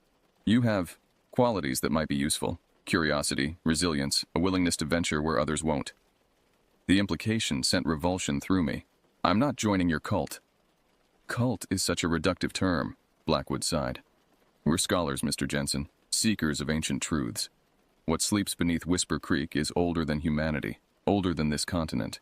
Its awakening will transform existence as we know it." "You're talking about sacrificing people," I said, "killing innocent hikers for some delusion." Silence followed my words, stretching so long I wondered if he had somehow left. Then, "Not a delusion, Mr. Jensen. A reality you've yet to comprehend. The missing, they weren't sacrificed. They were chosen, prepared. Those deemed worthy joined our ranks. The others served a different purpose." A chill ran through me at his clinical tone. "You're insane." "Visionaries are often called mad," he replied calmly. "Come out, Mr. Jensen. See what I offer before you refuse. The alignment approaches, the first in a century when the barriers between worlds grow thin enough for passage. You could witness something miraculous." "I'm not opening this door," I said firmly. "As you wish." His voice hardened slightly. "But know this. What happens next is now inevitable, with or without your participation. The worthy will ascend, the unworthy will nourish what comes after, and you will live just long enough to regret your choice." Footsteps retreated across the room. The door opened and closed. Silence descended, broken only by the continuing storm outside. I remained in the bathroom for what felt like hours, ears straining for any sound that might indicate Blackwood's return. Eventually, exhaustion overcame fear, and I must have dozed off sitting on the floor because the next thing I knew, someone was pounding on the motel room door and calling my name. "Clark, it's Dalton. Are you in there?" I scrambled up, muscles protesting after hours in an awkward position. Cautiously, I opened the bathroom door and peered into the main room. It was empty, showing no sign of the night's intruder except for the broken chain on the door. I let Dalton in, relief washing over me at the sight of his familiar face. Behind him stood two people in FBI windbreakers. "Thank God," Dalton said when he saw me, when we found Evans unconscious. "Blackwood was here," I said, the reality of what had happened hitting me anew. "He broke in during the storm. We talked." The female FBI agent stepped forward. "I'm Special Agent Reyes. This is Agent McCarthy. We need to know exactly what Simon Blackwood said to you, word for word if possible." I recounted the bizarre conversation as accurately as memory allowed, including Blackwood's cryptic references to the alignment and his offer for me to join them. "This confirms our timeline," McCarthy said grimly. "The summer solstice is in 3 days. Based on the astronomical charts recovered from the cabin, that's when they believe the alignment will occur. Which means whatever they're planning at Whisper Creek is happening soon," Reyes added. Dalton looked at me. "Clark, I know you've been through hell, but we need your help. You're the only one who's been inside that cabin, who's seen these men up close. Would you be willing to guide a team back to Whisper Creek?" Every instinct screamed at me to refuse, to get as far from Pine Valley and Whisper Creek as possible. But the thought of more disappearances, more victims feeding Blackwood's insanity— "I'll do it," I said. "When do we leave?" The raid on Whisper Creek was planned for dawn the following day. The intervening hours were a flurry of preparation, tactical briefings, equipment checks, and a crash course in what the FBI knew about the descendants of the deep. The picture that emerged was disturbing. The cult had existed in various forms since the late 1800s, centered around the belief that entities from another dimension existed beneath the Earth's surface, accessible only at certain junctures where the barriers between worlds were weakest. These entities supposedly granted power and enlightenment to their followers in exchange for nourishment, human sacrifices. What had begun as an obscure offshoot of spiritualism had evolved over decades into something more dangerous and organized. Under Blackwood's leadership, the cult had become increasingly apocalyptic, believing that a major alignment would allow their masters to fully emerge and transform the world. "It's a classic doomsday cult structure," Agent Reyes explained during the briefing. "Blackwood maintains absolute control by convincing his followers that only he can interpret the will of these entities. We estimate he has between 15 and 20 core members, plus an unknown number of peripheral supporters." "And they're all going to be at Whisper Creek?" I asked. "Based on the documents recovered and your account of what Blackwood said, yes," McCarthy confirmed. "This alignment is central to their beliefs. They've been preparing for it for years." Our assault team consisted of 8 FBI agents, Sheriff Dalton, and 4 of his deputies. I would accompany them as a guide, but remain outside the immediate danger zone once we reached the abandoned mining town. We set out before first light, traveling in unmarked vehicles to a point several miles from the normal trailhead, approaching Whisper Creek from a different direction than I had originally taken. The hope was to maintain the element of surprise, though I doubted Blackwood would be caught unaware. The hike was conducted in near silence, each of us lost in our own thoughts. The dense forest, which had once seemed welcoming to me, now felt oppressive, concealing unknown threats behind every tree and boulder. I kept expecting to glimpse movement in my peripheral vision, to hear whispered voices carried on the breeze.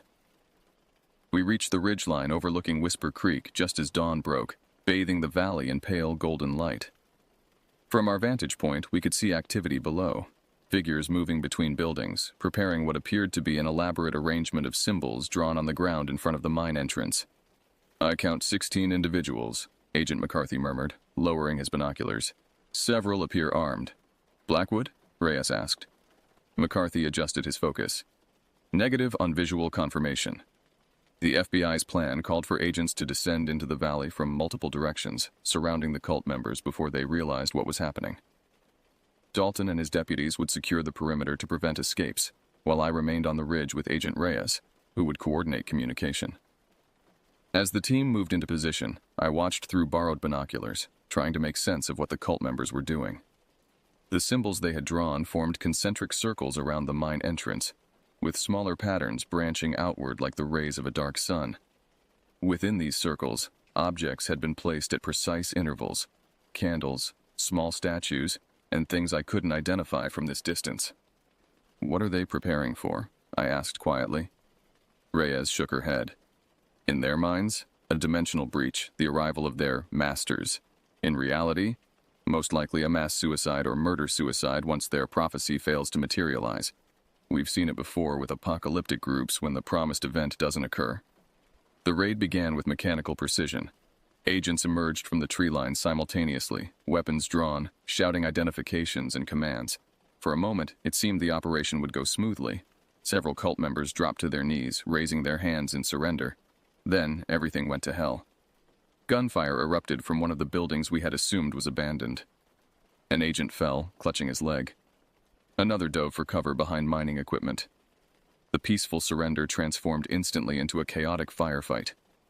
Through my binoculars, I spotted Blackwood emerging from the mine entrance itself, something clutched in his hands. Even from a distance, his expression was visible, not fear or anger, but ecstatic joy. "He's got something," I said to Reyes, pointing, "coming from the mine." She focused her binoculars, then grabbed her radio.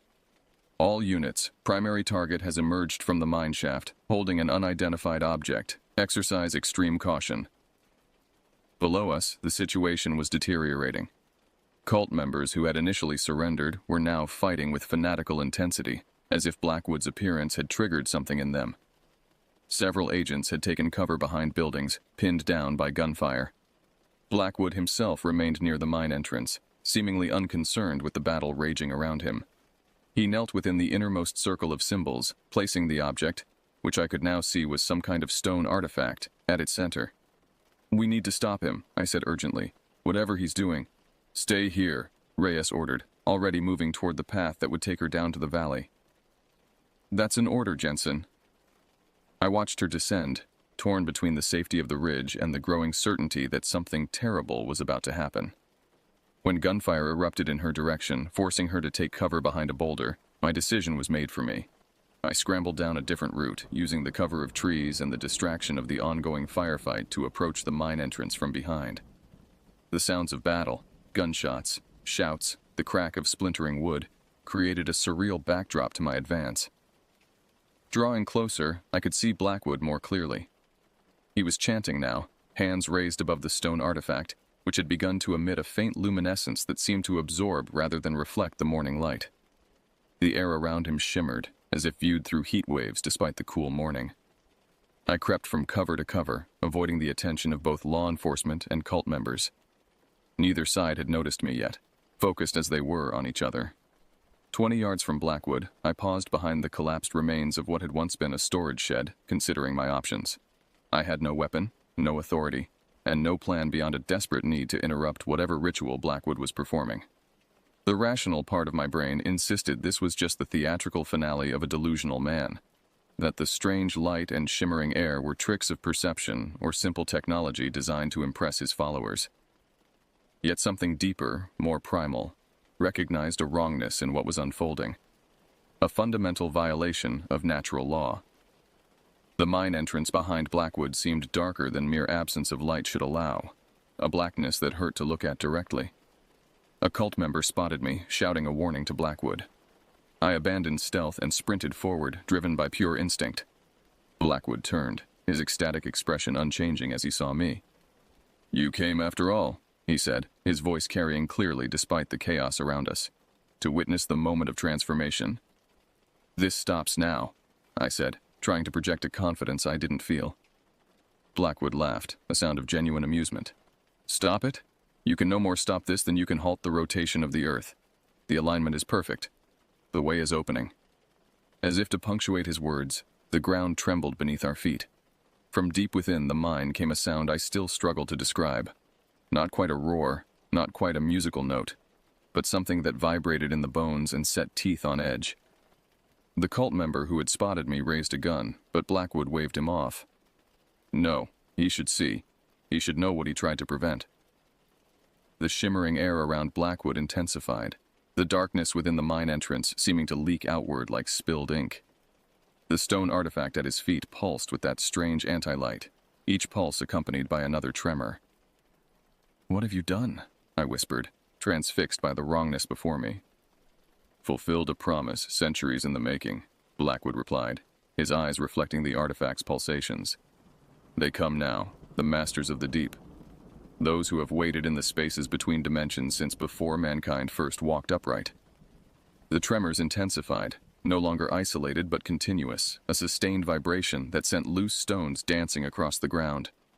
Around us, the firefight had paused, both sides momentarily unified in their confusion and fear. Then I saw it. Movement within the darkness of the mine entrance. Not a person emerging, but something else. Something that shifted and flowed like liquid, but maintained a vaguely vertical form. Something with too many aspects to process, as if multiple shapes occupied the same space simultaneously. My mind rebelled at the sight, refusing to resolve the contradictory visual information into anything comprehensible. Yet deep in my primitive brain, recognition flickered. This was predator, this was death, this was wrong. Beautiful, isn't it? Blackwood breathed, tears streaming down his face as he gazed at the abomination. Whatever spell had held me immobile broke. I lunged forward, not toward Blackwood, but toward the artifact. My hands closed around the cold stone, its surface vibrating against my palms with impossible intensity. Pain shot up my arms, but I held on, pulling it from the center of the circle. Blackwood screamed, lunging for me, but it was too late. With all my strength, I hurled the artifact against the nearest boulder. It shattered with a sound like breaking glass, magnified 1,000-fold, a concussive force that knocked everyone nearby to the ground. What happened next unfolded in fragmented, nightmarish images. The darkness that had begun to emerge from the mine entrance seemed to collapse in on itself, pulled back as if by an unseen force. Blackwood, still screaming, ran toward the retreating darkness, arms outstretched in supplication or desperation. He reached the mine entrance just as a final, massive tremor shook the valley. The unstable opening, weakened by decades of neglect and the recent disturbances, collapsed in a cloud of dust and falling rock. Blackwood disappeared beneath tons of stone and earth, his scream cut short with terrible finality. In the aftermath, an unnatural silence fell over Whisper Creek. The cult members who remained alive stared at the collapsed mine entrance in shock and disbelief. Many simply sank to their knees, the fight gone out of them. Others wept openly, their apocalyptic hopes literally crushed before their eyes. The FBI agents and sheriff's deputies moved in cautiously, securing weapons and restraining those who might still resist. Agent Reyes found me sitting on the ground near the shattered fragments of the artifact, my hands blistered and bleeding from contact with the stone. "What happened?" she asked, kneeling beside me. I shook my head, unable to articulate what I had seen. How could I describe something my mind refused to properly perceive? How could I explain the certainty that for a moment something impossible had begun to enter our world? "Blackwood's dead," I managed finally, caught in the cave-in. Reyes nodded, looking toward the collapsed entrance. "We'll need to excavate, recover his body." "Don't," I said, the word emerging more forcefully than intended. "Seal it, fill it in, make sure nobody ever goes down there again." She gave me a long, searching look. Whatever she saw in my face must have been convincing, because she simply nodded. "I'll recommend it in my report." The aftermath unfolded over weeks and months. 16 cult members were arrested, with charges ranging from illegal weapons possession to conspiracy in the disappearances of dozens of hikers over 2 decades. The investigation expanded to other states, uncovering evidence of similar operations elsewhere.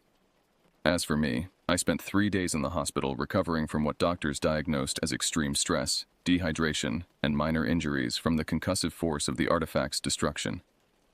The burns on my hands healed slowly, leaving scars and patterns that sometimes seemed to shift when viewed from the corner of my eye. I never returned to my cabin in Pine Valley. The memories were too raw, the proximity to Whisper Creek too unsettling. Instead, I moved to the coast of Oregon, finding work in another small town's hardware store and gradually rebuilding some semblance of a normal life. Sheriff Dalton calls occasionally to check on me.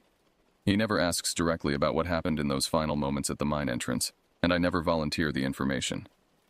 Some experiences defy explanation, existing in the liminal space between reality and nightmare.